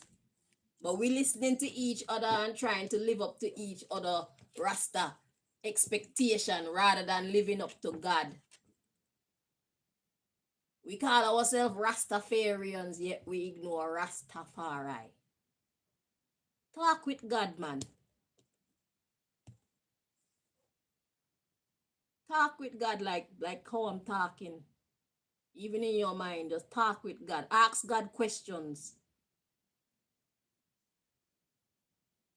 You know, when I first started up Rastafari, this is probably like in a 2000 and what was it, 2002 or so.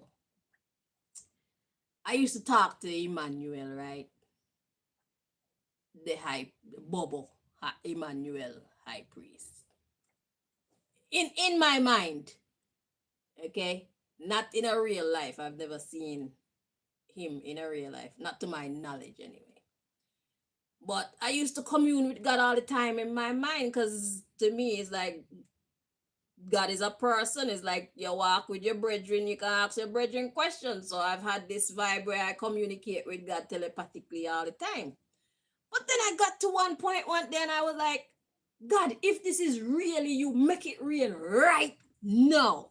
I didn't say it like that rough, but I was like, if it's really you, make it real right now. I said it like that.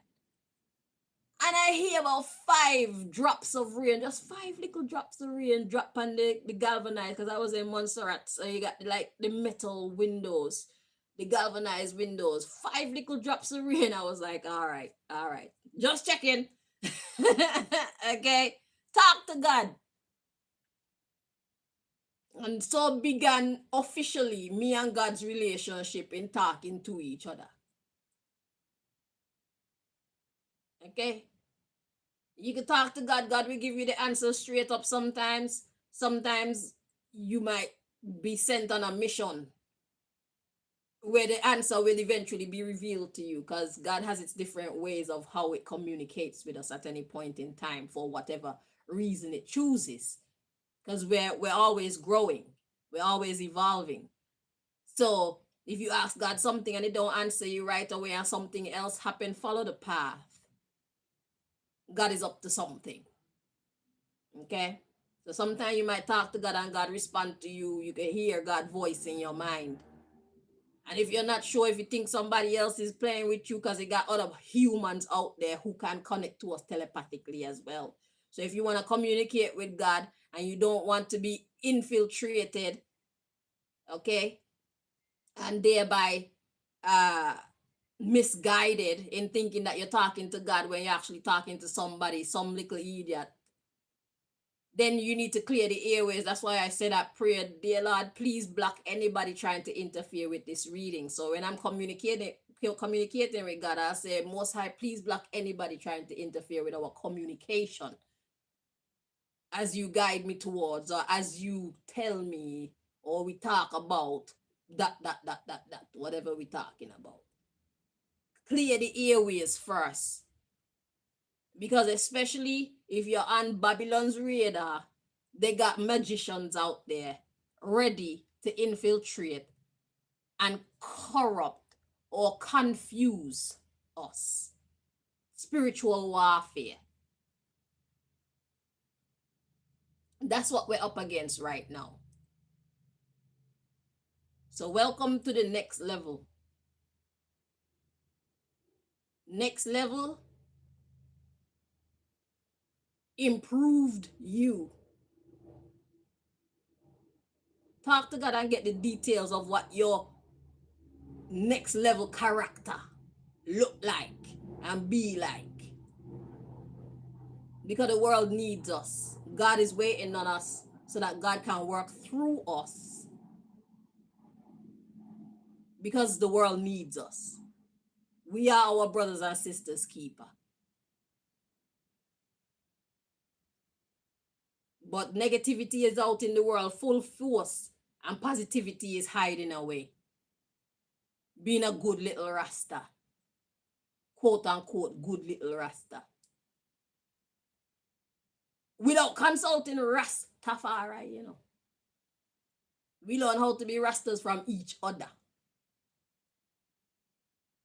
It's time to fix that. So, yeah. That's what we got for this one. Thank y'all so much for joining me. Until next time, my lovelies. Take care.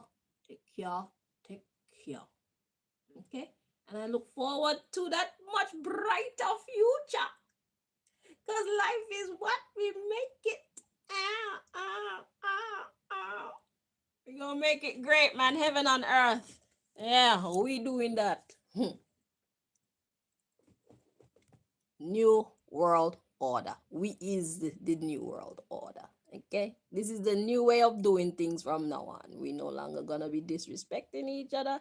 A girl is gonna be able to put on her finest and show her cute little body, and you gonna respect her, and you gonna stay in your place. You're not gonna cross her boundaries, or you're not sure if you're gonna get fucked up or not. And that's how it should be, because these men are getting too out of order. And the Jezebels and the Warlocks, they're not here to do our job. Our job is to put them back in order. So it's like going undercover. Right now, this is my undercover look.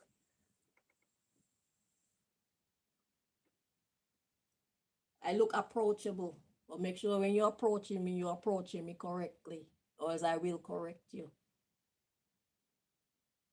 Learn some manners. Rasta woman signing out. Hail Selassie, Empress Menenai, Marcus Garvey, Holy Emmanuel, Selassie, Jah Rastafari. Mm. Ever living, ever faithful.